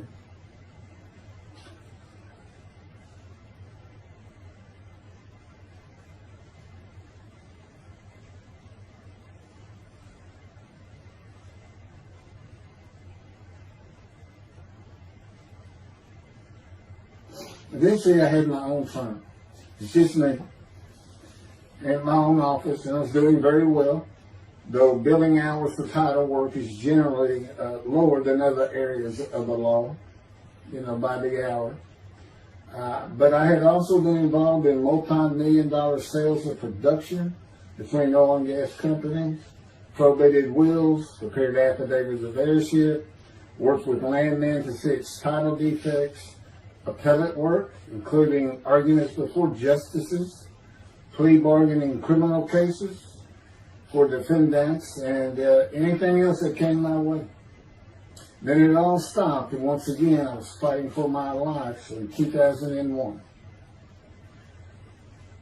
This is chapter 6, skin, colon, and lung cancer. Oh, just, God will have me tell you, he gave me those headaches. When he came to me, I stopped having nightmares. He provides my dreams for me now. And often as a learning experience. But the grinding of the teeth, everything stopped, and I thought it was just because I wasn't having nightmares. And took away any symptoms of PTSD, for which I was receiving money from an insurance company for disability, partial disability. And that went on for about 7 years. Then one day we're out walking, year 7 of 13, and I had that headache. It just came, and I just stopped. And I said, "You got to be kidding. You did not give me those headaches." He said, "Yes, I did. It's necessary. You are considered the suffering servant of Isaiah 53. You had to suffer your entire life until you're suitable for my purpose, and that includes sitting every verse of Isaiah 53. At that time, I finally read it, 7 years into all this. It was about year 2, I think. But yeah, he did. And, I ended up taking painkillers left and right and drinking with it, as so many people do. I was able to maintain, my life, my work, and everything, but it was enough to put the strain on my marriage that I pretty much blamed myself for it. And I told him, I did it. That's the only time I got hot. Dysphagia in me, gut shot, those things, they didn't bother me.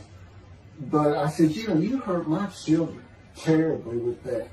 Because I became a bad father. I wasn't the father I could be. They love me and I love them. We don't have any serious risks. They're off living their lives and they're all doing great.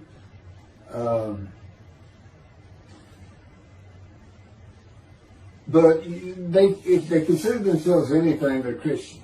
And although I don't think any of them are overtly religious, or that they're in church every Sunday or anything like that, but when I started going to the conservative synagogue here in town, and I told them I was converting to be Jewish, they're pretty much just saying I would be a Jew, I guess. I'm not sure that I didn't believe in Jesus. There's probably more of it, God says. But really haven't talked to them much at all in 7 or 8 years. But anyway, so God gave me the headache, just to make sure.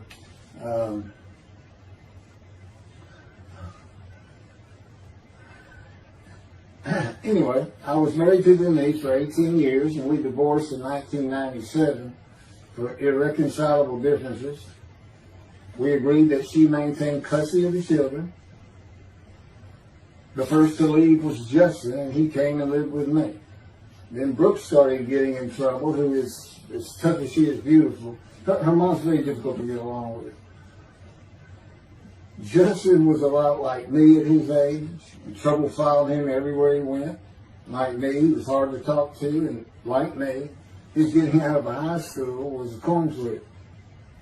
He's doing great. He learned the oil and gas landman business, and I helped him out as much as I could, and friends of mine helped him out even a lot more. And he's very successful in it. Married, no children. Laura's married, no children. She's got a great job. And Brooke is married with 2 children. I have 2 grandchildren. Long life, see his children. You'll see what I'm talking about, long life, when I get to lung cancer that God chose to crush me with. Something had to be done, and to make matters worse, Denise had met a man, and they were going to get married. But he didn't want Brooke. to be part of their new family, or Justin for that matter. He wasn't going to go stay with them anyway. Now, I had 2 of the children, and she had 1, but all still in her custody according to the divorce decree. So anyway, I stopped paying child support on those 2, but had not gotten around to the proper revision of the divorce decree when I took Justin and Brooke with me to live on the Big Island, Hawaii.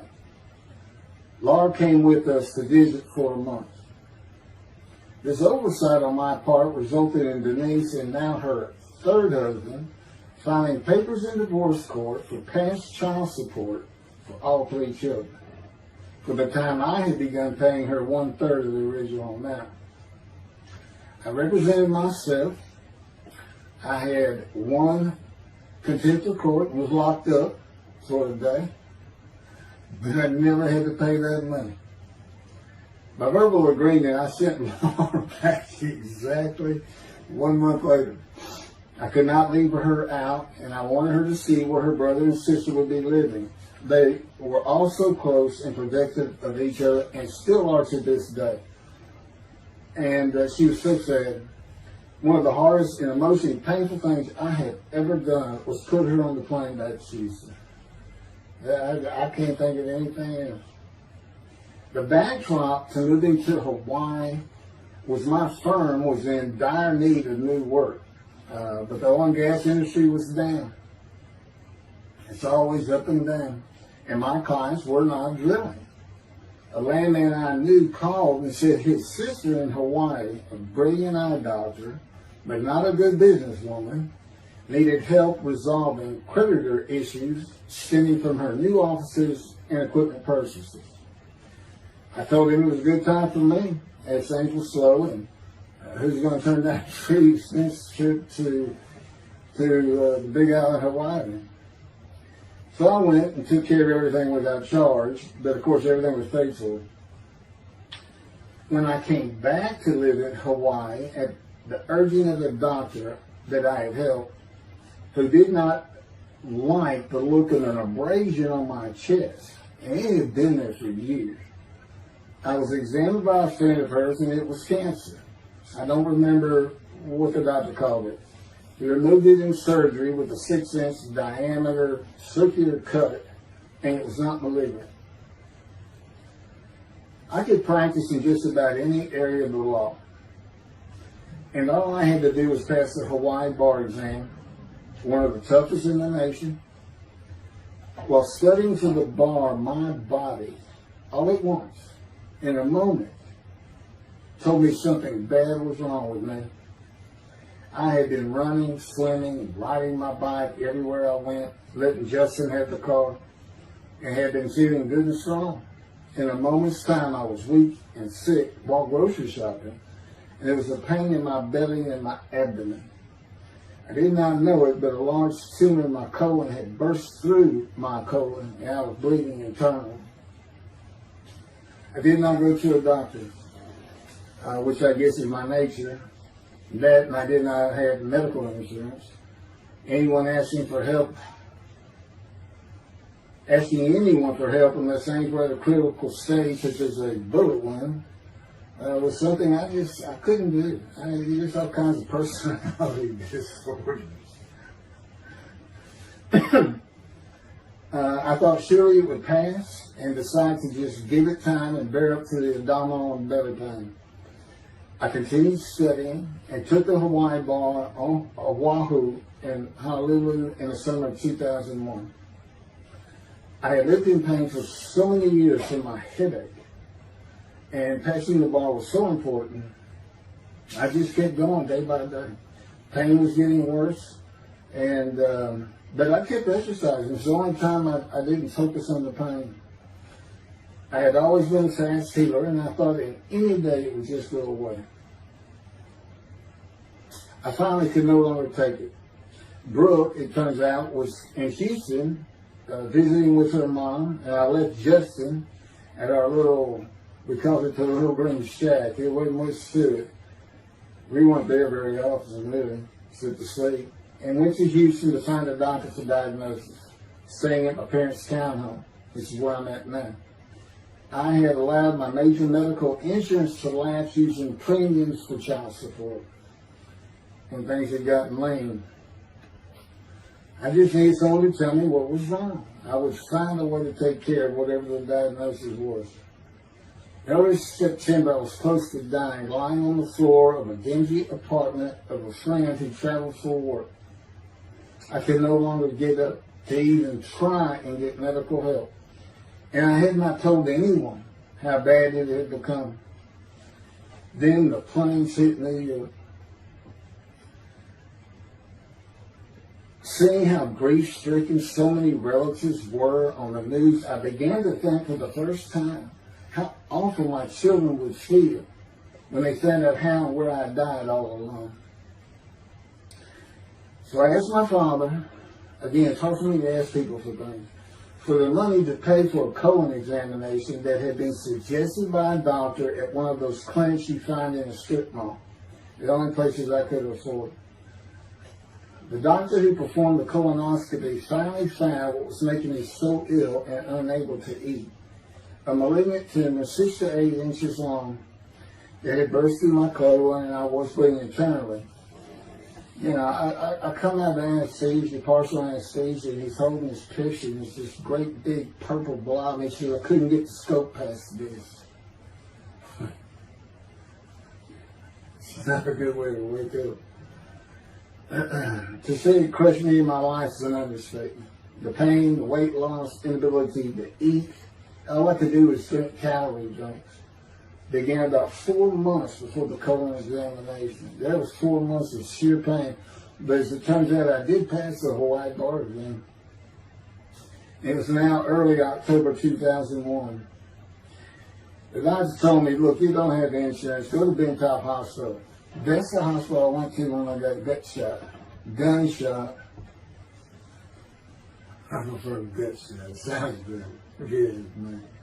And he gave me the picture from the procedure showing what he could not get the scope past. He's shaking his head and saying, you should have come in this early.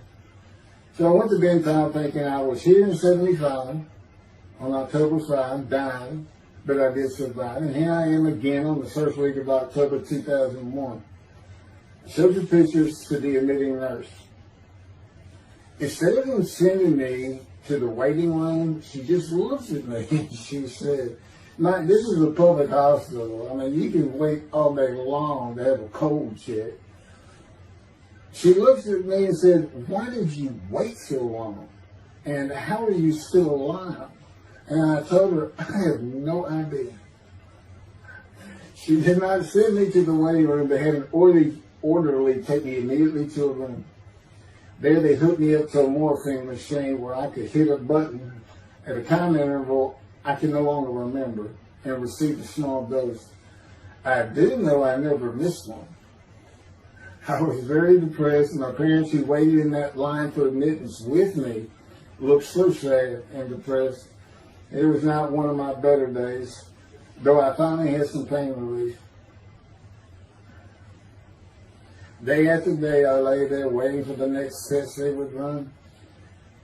It was during this time I received notification that Denise had filed papers in the divorce court to recover monies for the time I was taking care of 2 of the children.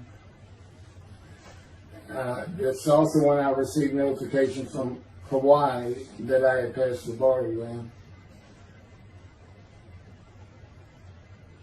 So, you know, Bentop Hospital, what a lifesaver. I mean, young surgeons in like Baylor University, medical schools, you know, it's a prime position to get your hands on if you're going to be a surgeon.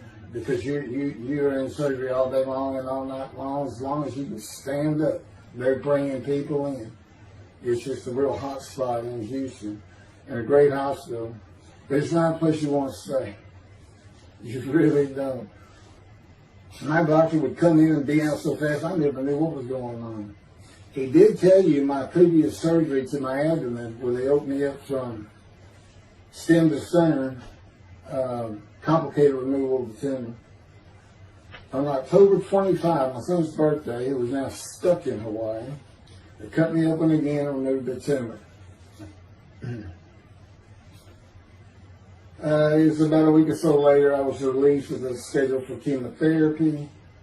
I returned to the dingy apartment all alone, and I just stared at the television for weeks. I did, and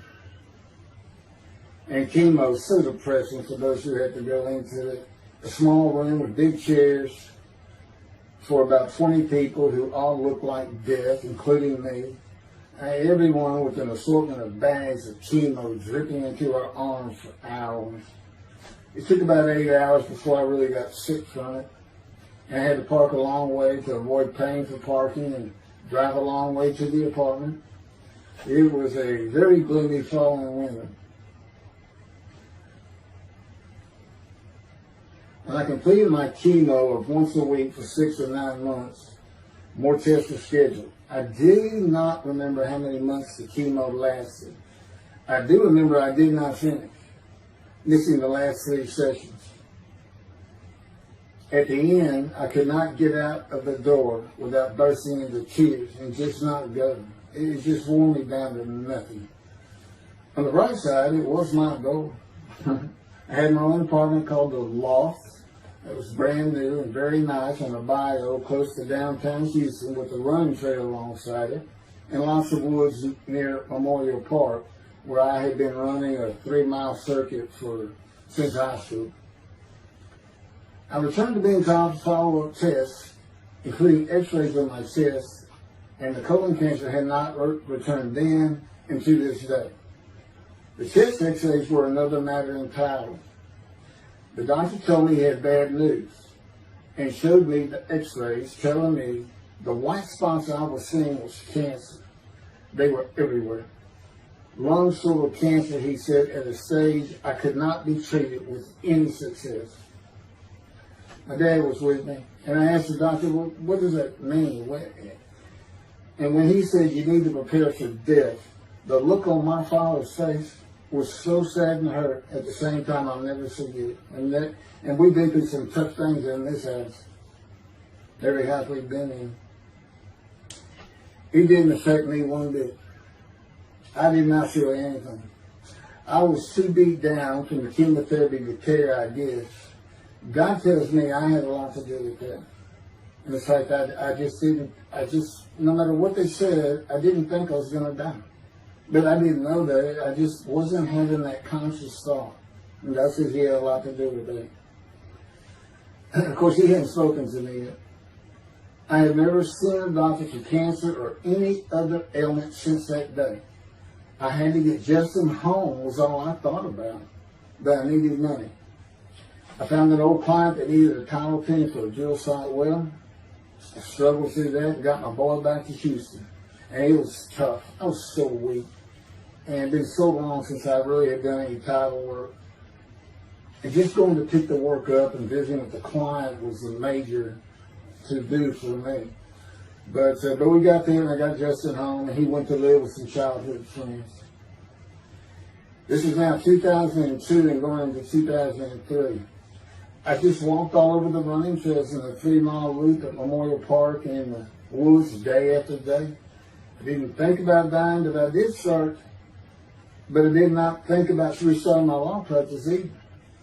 I watched a lot of television and played video games.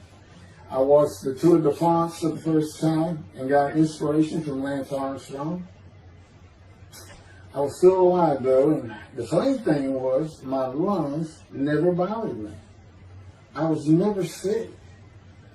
It's because God had already removed it. After I got the news I was dying of lung cancer, he took them from me. That's what he tells me. And I don't have any symptoms. You'll see right here, in 2005, I picked up some title work here and there and made an office out of my loft. I bought my first motorcycle, soft-tailed lowrider Harley Davidson. First time in many years I was happy. I love riding that bike. In 2006, I did some landman work for standard day wages and began dieting and running.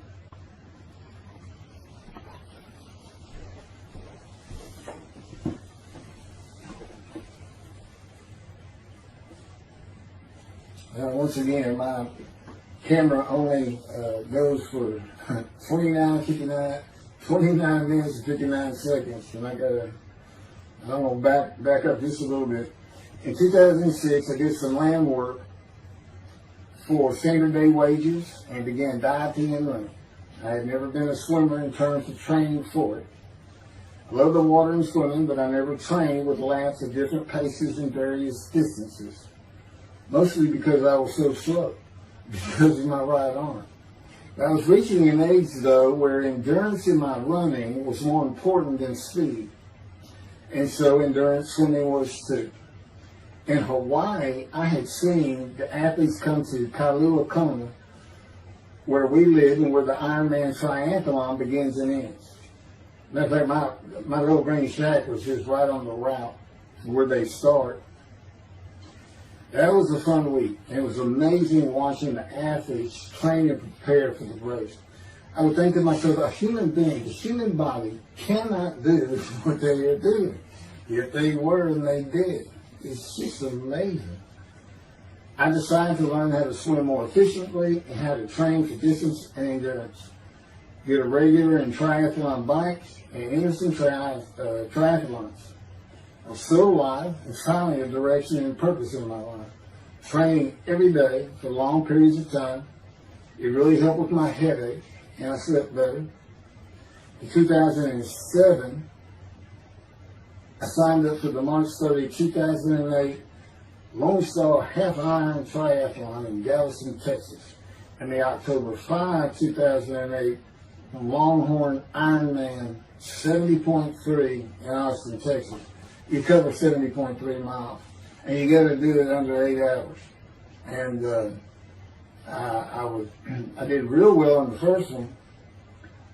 As far as my time, it's 7 hours and a little bit, but I barely made it without disqualification in the one in Austin. And it was primarily because of the hills. It's this very hilly area in central Texas, I guess. But I did make it, and swore I'd never do another one.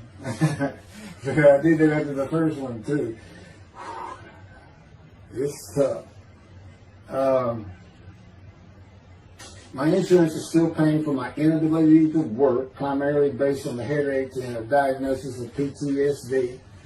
So I was not working, and I got real serious and trained to swim to 1.2 miles in the ocean, and that would be in Galveston and in a lake in Austin, 56 miles on the bike, and a half marathon, 13.1 mile run.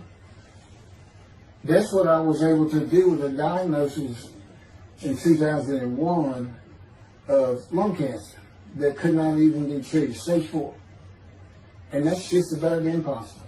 It would take a miracle of God for that to happen, because generally you're going to die within 1 year.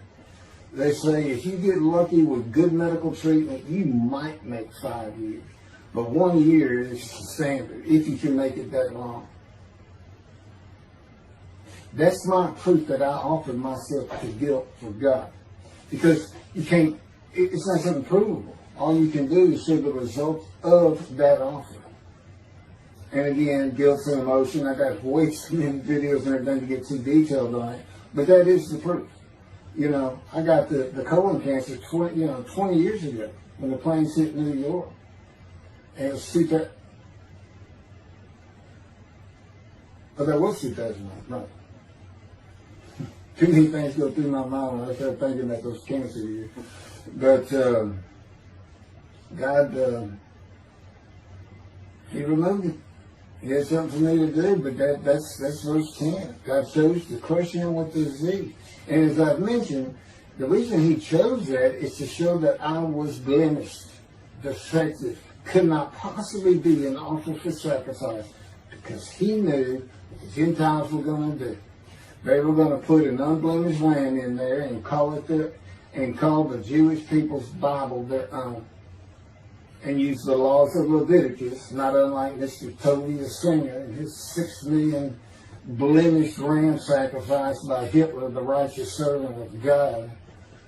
How that seems to read.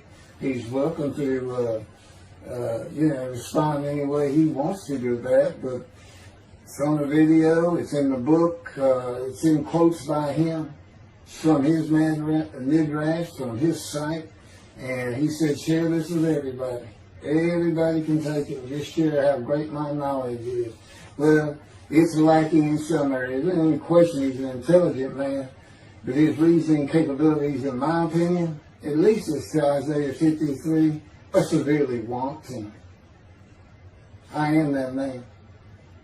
And God's going to give the Christians hell with it and with me. Just like I just heard this for the first time on the video. When all of a sudden he had me say that Jesus announced he wasn't the man of Isaiah 53 on the cross. When he said, Father, Father, Father, why are you forsaking me? Because he was about to die. And Isaiah 53, who he thought he was, and he's not, who he didn't fit the verses, but he thought he was supposed to be exposed to death. But given long life, so boldly he goes into the Roman Jerusalem and gets himself taken up. He's not worried. Delusional, yeah, maybe. But as far as I'm concerned, he's nothing but a story. He never existed. And the story starts with the Essenes of the Red Sea Scrolls and the teacher of righteousness. Real quick, I'll go over that. Here's the thing. Their founder is called the teacher of righteousness. Okay? They were great followers of Isaiah.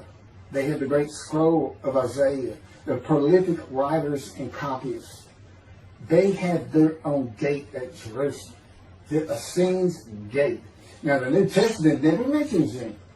You got Pharisees, Sadducees, Essenes, but they never mention an Essene. And Jesus, quite frankly, would have been one of them. Because they embody who he is. They didn't like riches, hated sinning. They didn't like material things. They removed themselves from Jerusalem, in the most part, to those caves by the Dead Sea for that very reason. But they did have a gate. They still had people who would be there. And you know what they would do at the gates? Tell stories. That's what you do. You tell stories. And it is a great story. Here's this guy who's connected with God. Back then they believed men were gods. Caesar was a god. Over in Egypt, you had the same thing going on. It's a common thought that men could be gods. And this story just springs up. And they didn't even question. They'd have gone and questioned it. I mean, they're sitting right front and center in Jerusalem. You think they didn't hear? This man walking on water, raising the dead, feeding 5,000 with 2 fish and 5 loaves. Turning water to wine. That alone, Rome would have said, Caesar would have said, he does what? He turns water to wine. Bring him to me. Don't touch a hair on his head. You don't kill the man and turn water to wine. You send him out with your armies. Make your men happy. It's there's so many ridiculous aspects to it. Most particularly, God performed a human sacrifice for the sinning Gentiles. He's left the sinning Jews for the sinning Gentiles. But he gives them an out, these Gentiles, not his children. He gives them an out. I'm going to kill my son for you. So that you'll be forgiven of violating my commandments and laws. If anybody knows God, and the Jews do, and I know him like nobody's business, that's not him. That's not him. I mean, he told the Jews, I'm never going to leave you, but I will punish you. Now, that's him. That's him. And he'll put you through hell just to make you a better person, a better people. And he has no plans of changing that. He's not going to change the minds and the thinking of billions of people to make them love the Jew. He's just not going to do it. And the practicality is he didn't create man for him to even be able to do that. Now, he could have created humanity where he could do that. He could change the mind of everybody at the same time. I'll tell you on this, he's been working on my mind for 13 years. It is one brutal cop. It's a very one-on-one affair. Now, he says, now, I could just kill everybody. Now, that's easy enough. That's easy. I could just kill everyone, but He said, that's not, it's all about this. You got to know how to read the Bible. It's written for antiquity first, and the Dark Ages, and then the Age of Enlightenment. I mean, basically he's saying you've got to go back over it. You've got to check these guys. You've got to check Rambam and his speech. God's going to make the world speak Hebrew. Or, they will be able to hear. So you got to check some of this stuff. And I read Rashi's, I went to his Isaiah 53 main direction. All I can say is very unimpressed. I seen what he has to say in Malachi. He didn't pick up on any of this. He didn't know what the angel of the Lord is, the angel of the covenant that you desire. He doesn't know how Moses goes by a burning bush is not consumed. The angel of the Lord is in there, and God speaks. I do. To me, it's just like, well, you just get some basic concepts, and all of a sudden, and quite frankly, it'll open up the scripture to the Jews. They can put the Talmud aside for a little while. But I will say this. God says, if you can study it, study it. There's all kinds of great things in it. Just be real careful about what you teach from it. And it's useful for heaven. If you like to talk about Talmud as a scholar with other Jews who may very well be in scroll of remembrance with you, you can meet up with them. You'll see them in the meeting places, have them over to your room. Y'all can watch the new earth being created and the new peoples of God chosen, and watch the evolution of the chosen people. And humanity, the same as this one. God says, why would I change it? Why would I change it? When I did it, it was perfect. And you can tell Mr. Singer that the evolution that he's talking about, where all of a sudden the world's going to love the Jews, been going on for over 3,000 years, and it hadn't even, and today anti-Semitism's up, and David is here. It's not going to happen. Thank you very much. I will be doing, was that 5 and 6? Yeah, that was 5 and 6. Now the book picks up at chapter 7. It's on a video when God first speaks to me. And it's very interesting. And we'll still be putting some videos out. But I've pretty much covered all the major material. Everything from Isaiah 53, the day of the word, Lord. There's a few more things. And it's a better read than it is a video watch. But, for those who like to read. But it's covered very well in these videos. And now that I put in the personal part in, which is to show how I said Isaiah 53, and you see the difference in my life. Now that's a life of suffering. That's a life of pain. That's a life of familiar with disease. They say, gee, when he died on the cross, he was scourged. He was scourged, and this and that. Do you know how much he suffered in his life? I mean, he's not even in the conversation as a man of suffering. He's not in the conversation. Thousands and thousands and thousands of people died horrific deaths back then and by crucifixion. It's not the only one. This is descriptive of a man and his life. So you can find him, identify him. And what did he do? He never suffered. He was never sick. Ever. Until the last day of his life. 30 years old, he's got one day under his belt of pain and suffering. To me, that's not, you're not even in the conversation. I mean, that's nothing. That's not even suffering. That's just, you had a bad death, sorry. You got whipped first. You got whipped. One gospel says that the scourging was an open-handed slap to the face. Now, the other three do say scourge. But then and then every movie you see, he's carrying that cross. He's all whooped up and bleeding, this and that. He carries the cross in one gospel only. In the other three, it's carried for him. And then he's on the cross, and what does he do? Father, Father, why have you forsaken me? And then the gospel says, one of them, and then he gave up the ghost. He gave up and died. I laid in the back of the ambulance for 8 hours, doing everything I could in my power to stay alive. Just gave up the ghost. There's another video where we make that a little bit more humorous. Anyway, thank you for listening, and I guess that's it. Thank you.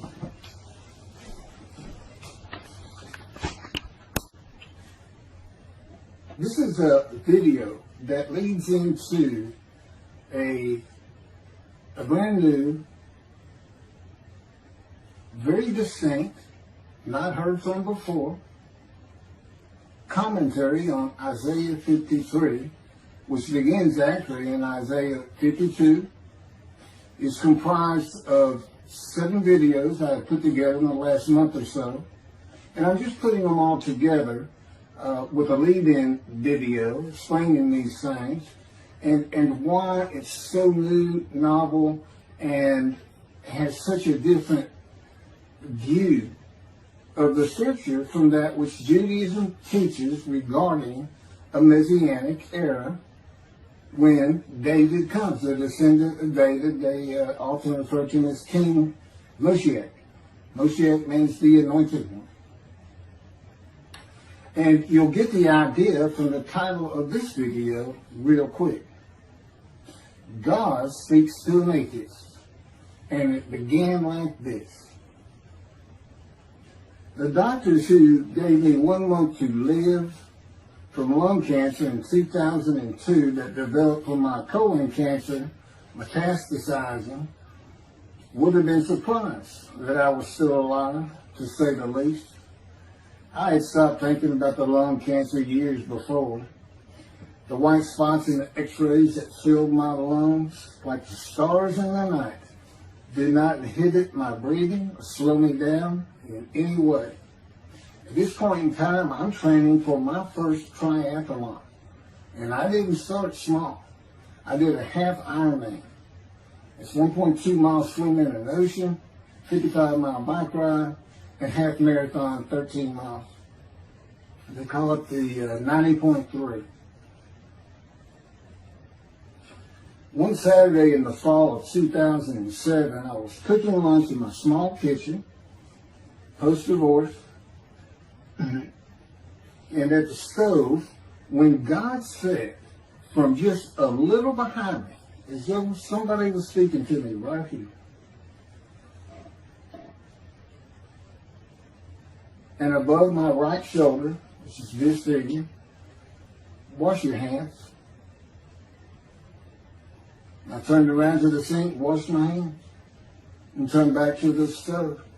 Now understand, I've been an atheist for 50 years. I mean, I completely denied the existence of God. And then from right here, a small, quiet voice, like an account they have with Elijah at the cave, said, wash your hands. And I simply turned around, washed my hands, and went back to the stove. I didn't say a word to him. I didn't even keep thinking about it. I just did it. That was it. It was as though he had always been there. Just as to Adam. That's what I liken it to. And he dictated this to me. This is from my book, the book of my life that God dictated to me. It's called The Righteous Servant of God of Isaiah 53. No, the life of God's righteous servant of Isaiah 53. And he put it together. And he did it because he actually came to me, as Jeremiah would say, in the womb, but in my first year of life. And like Ezekiel, lit and entered me. So that part of chapter 11 of Isaiah happened well over 62 years ago. That's when that happened. That's when Moshiach was here. For all these rabbis and commentators who have been saying, he's here, no, he's here. Well, he's been here, I've been here a long time. I just wasn't prepared and hadn't even heard his voice yet. But what he did, you know, with Jeremiah, he made sure he was a priestly, godly man and guided his life. With me, it was to make sure I fit every single verse of Isaiah 53 as only I can explain it, what it's for, what it all means, and live a life of suffering familiar with disease. God chose to crush him with disease that he would offer himself for guilt and receive long life to see his children. That's my proof that it happened. It told me 20 years ago, we can't treat this lung cancer. It's too advanced. You're going to die. And you're going to die real soon. You need to prepare for it. And it did crush my life. I stopped working. I just kept waiting to die. And I didn't die now. I'm training at this point in 2007. I'm training for a triathlon. I finally said, "The heck with it all." And that's the proof. Crushed with disease, exposed to death. That's in verse 12. Exposed to death, and here I am. 20 years later, still going. Haven't seen a doctor since. Never received any treatment, which is unheard of with lung cancer. And had colon cancer before that, and had skin cancer. I'm a man familiar with disease, that God chose to crush the disease. And these 7 videos put together as one. Obviously, I wouldn't ask or won't, and I couldn't do it to listen to them all at one time. But I know you can mark your spots and everything. But it was spread out in 7 different videos, and I thought, well, the next video I'll do, I'll have a preamble to it and explain. This is not fooling around. Once you learn my version, which comes from God, of when Moshiach comes, the day of the Lord, which is left out of the Messianic era. But if you ignore me, God says, as my role as Elijah, God says, when he does return to his temple suddenly, it's going to be with, and it's not there, it's going to be with utter destruction to the land. Okay, all this is explained, so I'm not going to keep going in detail and carry on with God first speaking to me, but it was as what Adam would have felt like. This is natural. I mean, to him, having somebody speaking to him from above him, from up here, from within him, it's perfectly natural. And he wouldn't be falling down in reverence and I'm not worthy and all that. It would just be this person's always talking to me and telling me what to do. The fact that he doesn't see him wouldn't probably enter into his mind. This, that's just the natural order of the world for Adam and me, particularly today, 13 years later. Still in God's final refinement, preparing me, and now we have the books, they're unpublished, Jewish publisher, Christian publishers. I dare not even send it to them, because how harsh I am on Jesus Christ. It said he was the man of Isaiah 53, and it's because of him I had to get crushed with cancer. That's what that's all about. God doesn't have to crush you to make you offer yourself for guilt.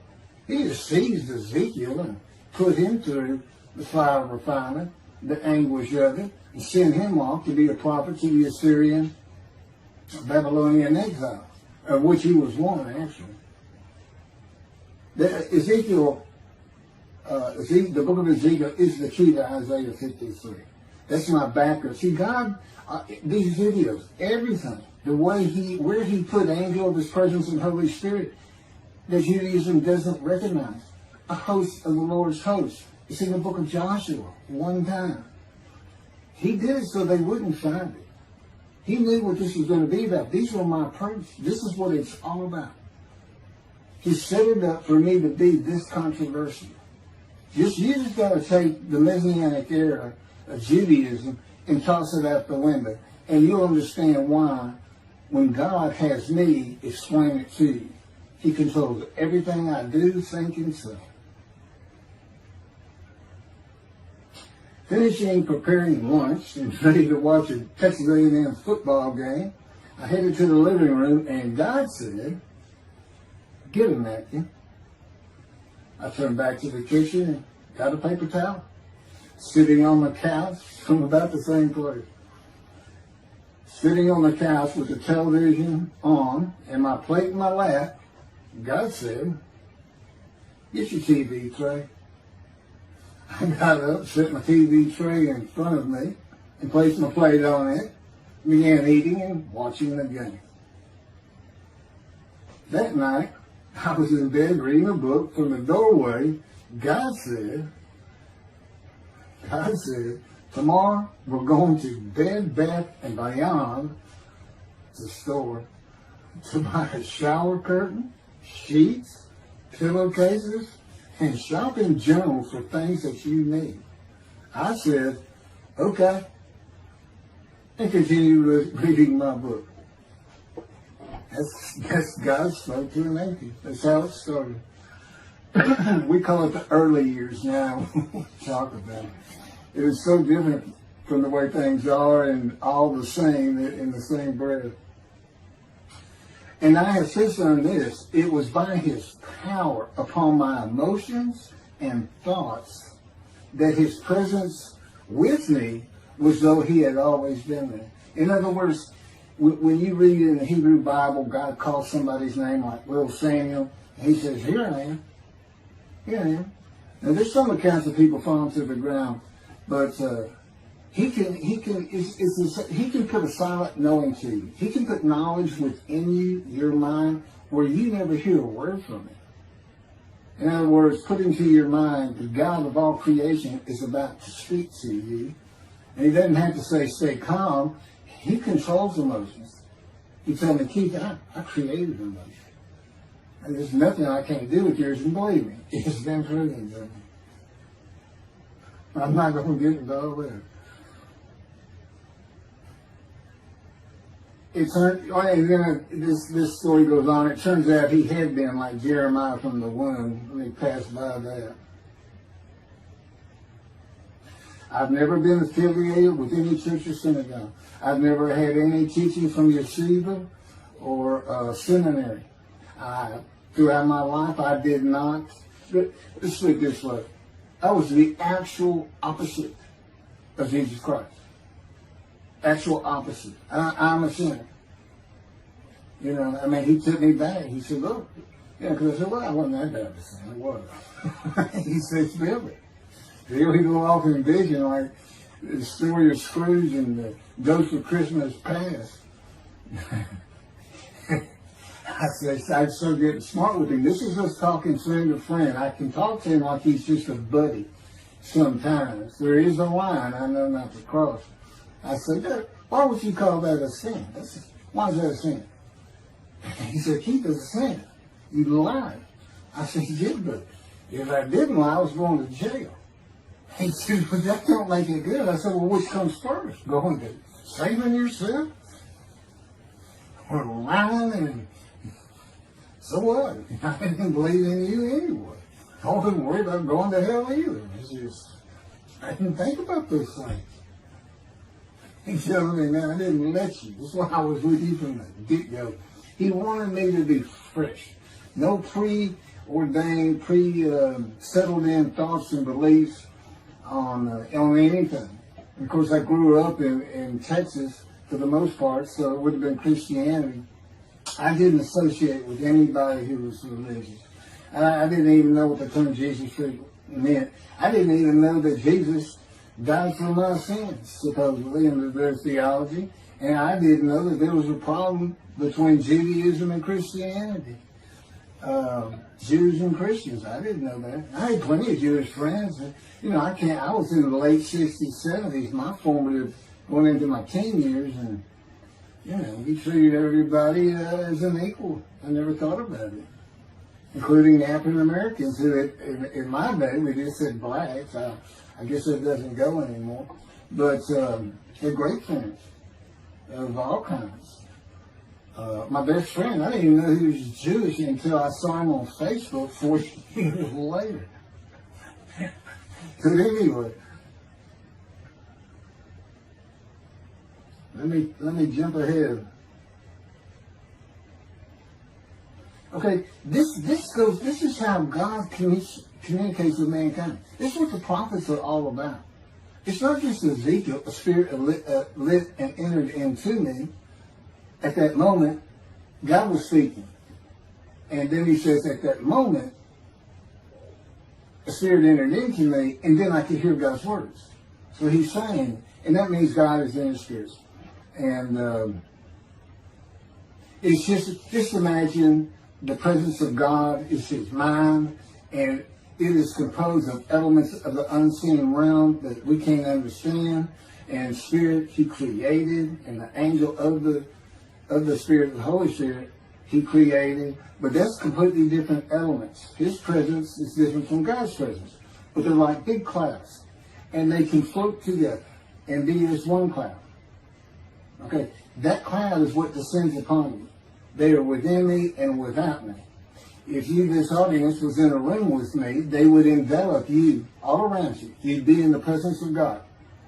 The difference with me in that room is that that cloud engulfs me, flows through. It's within and without me, as though there's no break because of my physical structure.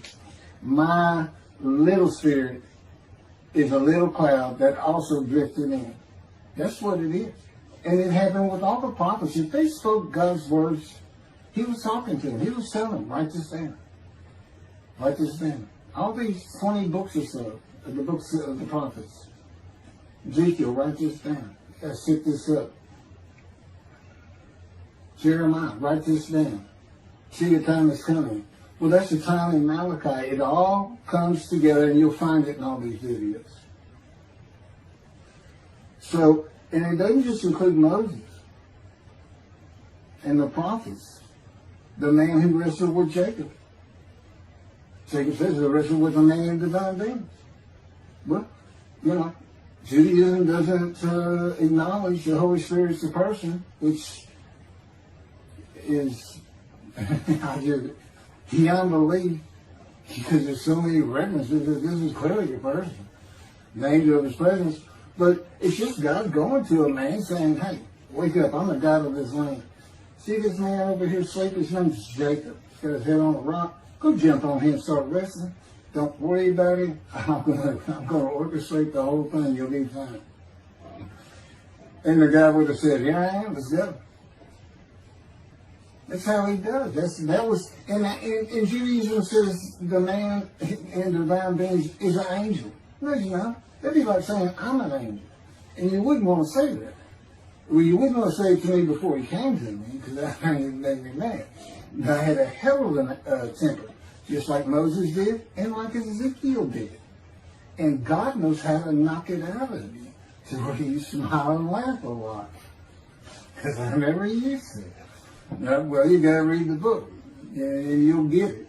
You'll get it. And I'm just, you know, just like a lot of people, I've been through too much, hurt too much, suffered too much to have any thought that there's anybody upstairs, you know, who cares about me. It's just don't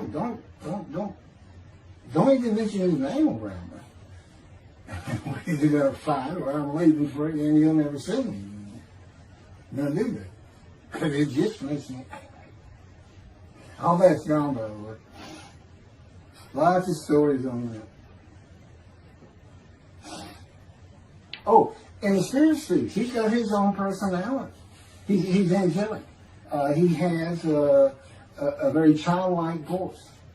And he's just nothing but a ball of humor. He didn't have me say he's the greatest comedian of all times of the universe. And he's just a joy to talk to him. And he has the smarts of God. As he tells me. But I have instant communication with him. I have instant communication with God. It's like there's three persons in my mind. This one cloud is three clouds. It's two spirits in the elements of God's mind. And slow process of 13 years, and it's 13 years of, and this is from Isaiah 53, punishment, wounding, chastisement, maltreatment, crushing, bruising. And I'm telling you, he's relentless. These are the stories, and I have a lot more once I get to Israel, and I have full confidence God's going to get it done. That's one thing I don't worry about. 13 years, a year and a half to try and get books published, denied by everybody who even bothered to answer me, because it's just so different. And it can only go to Jewish publishers, and it's just like, well, this isn't the stuff we believe, and it sounds like he's saying it's him, and this and that. Well, I was. God said I made sure I didn't get them published. I wanted to do the videos first. You see, I'm not on the executive committee. I don't know what's going on 99% of the time. I don't know what I'm going to have for dinner. I no longer have self-will. I can't ask him for anything. There's all kinds of reasons for that, such as, you know, if one of my kids gets sick and he doesn't heal them up, you know, cancer or something, Am I going to be disappointed? Am I going to be hurt? The answer is no. He's trained me too well to even bother asking. If he's going to do it, he's going to do it. I know he has the knowledge, and he's right here with me. So, it's a long, detailed process. I know things from his perspective. This is another reason the Messianic era is not going to happen. And it comes out in these Psalms. But the Holy Spirit, the angel of his presence, we're friends. God says, I can't be friends with human beings. I said, well, we're friendly with each other. He said, yes, that's right. I said, I Googled this, and technically you are my friend. He said, well, I know, but I just don't acknowledge it. I said, why? He said, because I'm God. That's what I am. I get to do whatever I want. And he's just messing with me. It's just like having a friend. Of course, it's a true statement. He can do whatever he wants. But he's pretty stately and regal. But, again, we live together. I've lived with him for 13 years now. And it's never going to end until I die.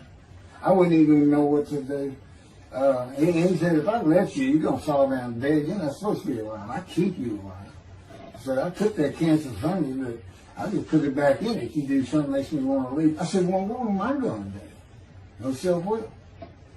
To an extent, no self-thought. And I told him, I'm not even a human being anymore. He said, well, what are you? I said, I don't know. I'm a man and divine being, but I'm not a human.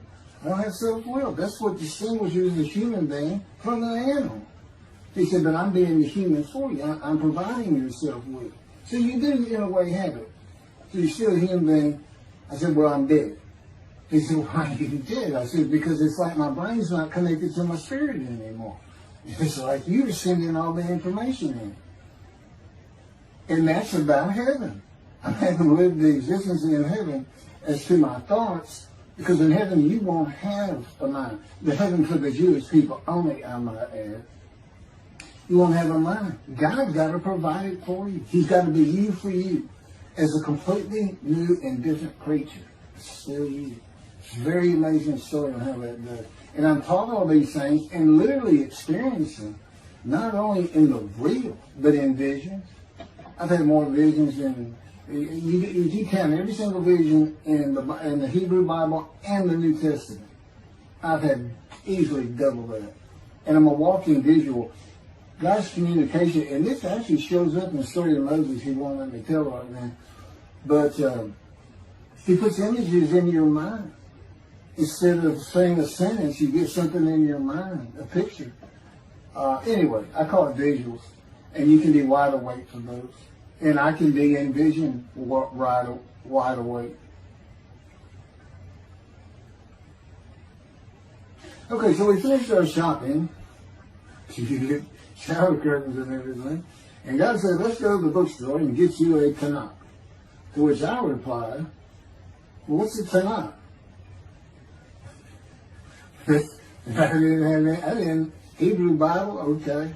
Well, I know the Holy Bible, the New Testament and Old Testament. And on we go. My son to learn for the first time. At Barnes & Noble's, we looked at all the Hebrew Bibles and purchased the Jewish Publication Society's Tanakh, the Holy Scriptures, which is a translation that began in 1956. It was published in 85. And then he spent 30 years on the Leningrad Codex, the oldest Hebrew Bible in existence. They started from scratch. I hear these rabbis and people saying, well, I know what these translations are. This and that, and this, and that. And God says, just go with the JPS. They hit it right just about every single time. I've only found one thing that I don't understand how they miss it. But it's in 53. This is the 1985 edition. That's the best translation you can get out there.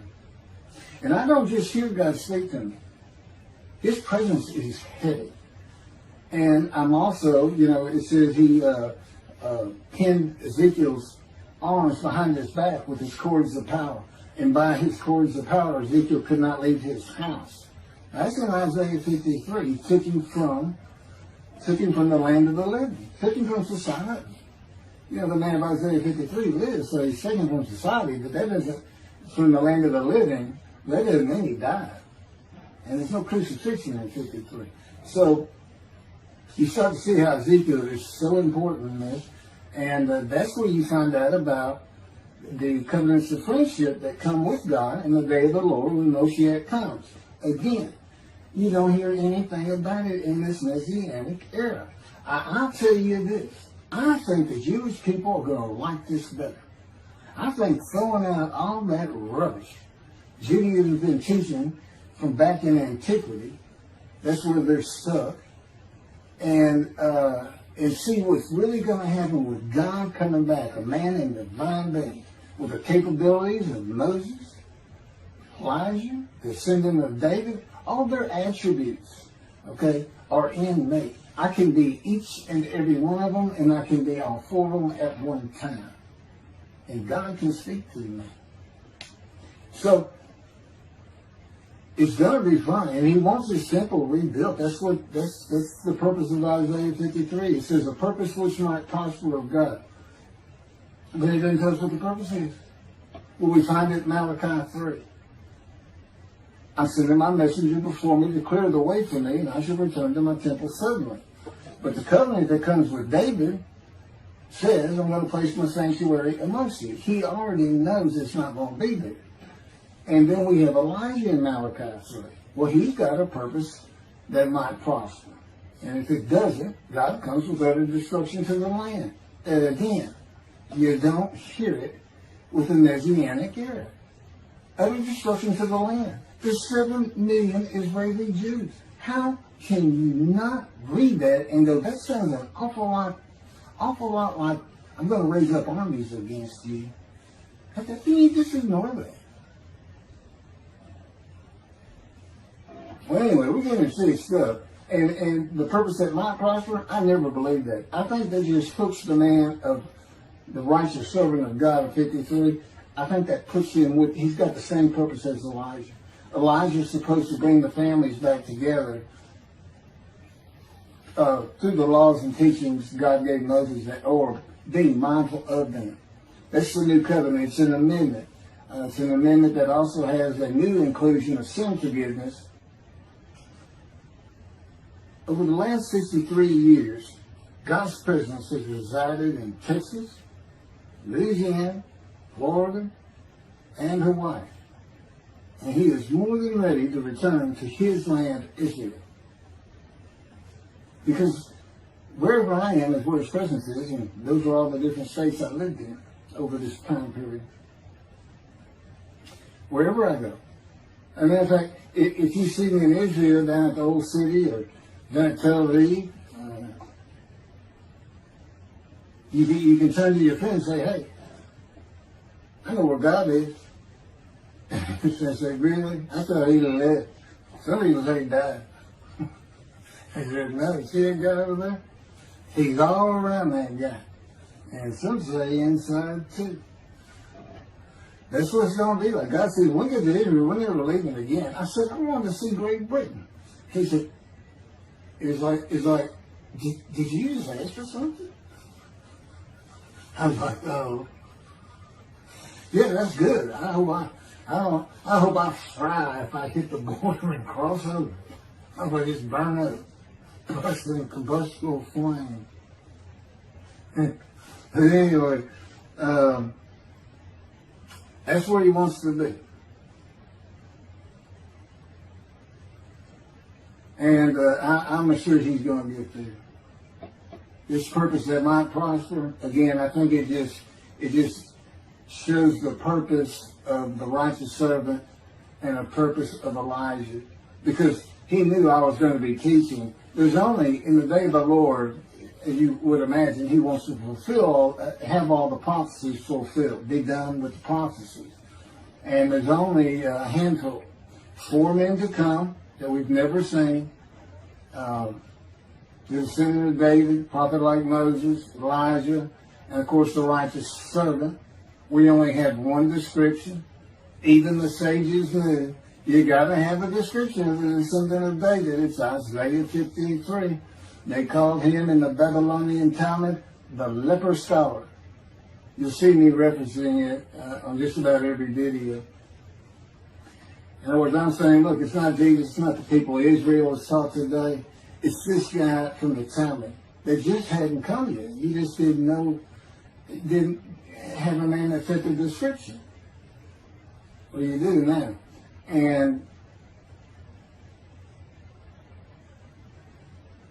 two covenants. The friendship covenant, which is actually in two parts, Ezekiel 34 and Ezekiel 37. One part of which is, I'm going to put my sanctuary amongst my people.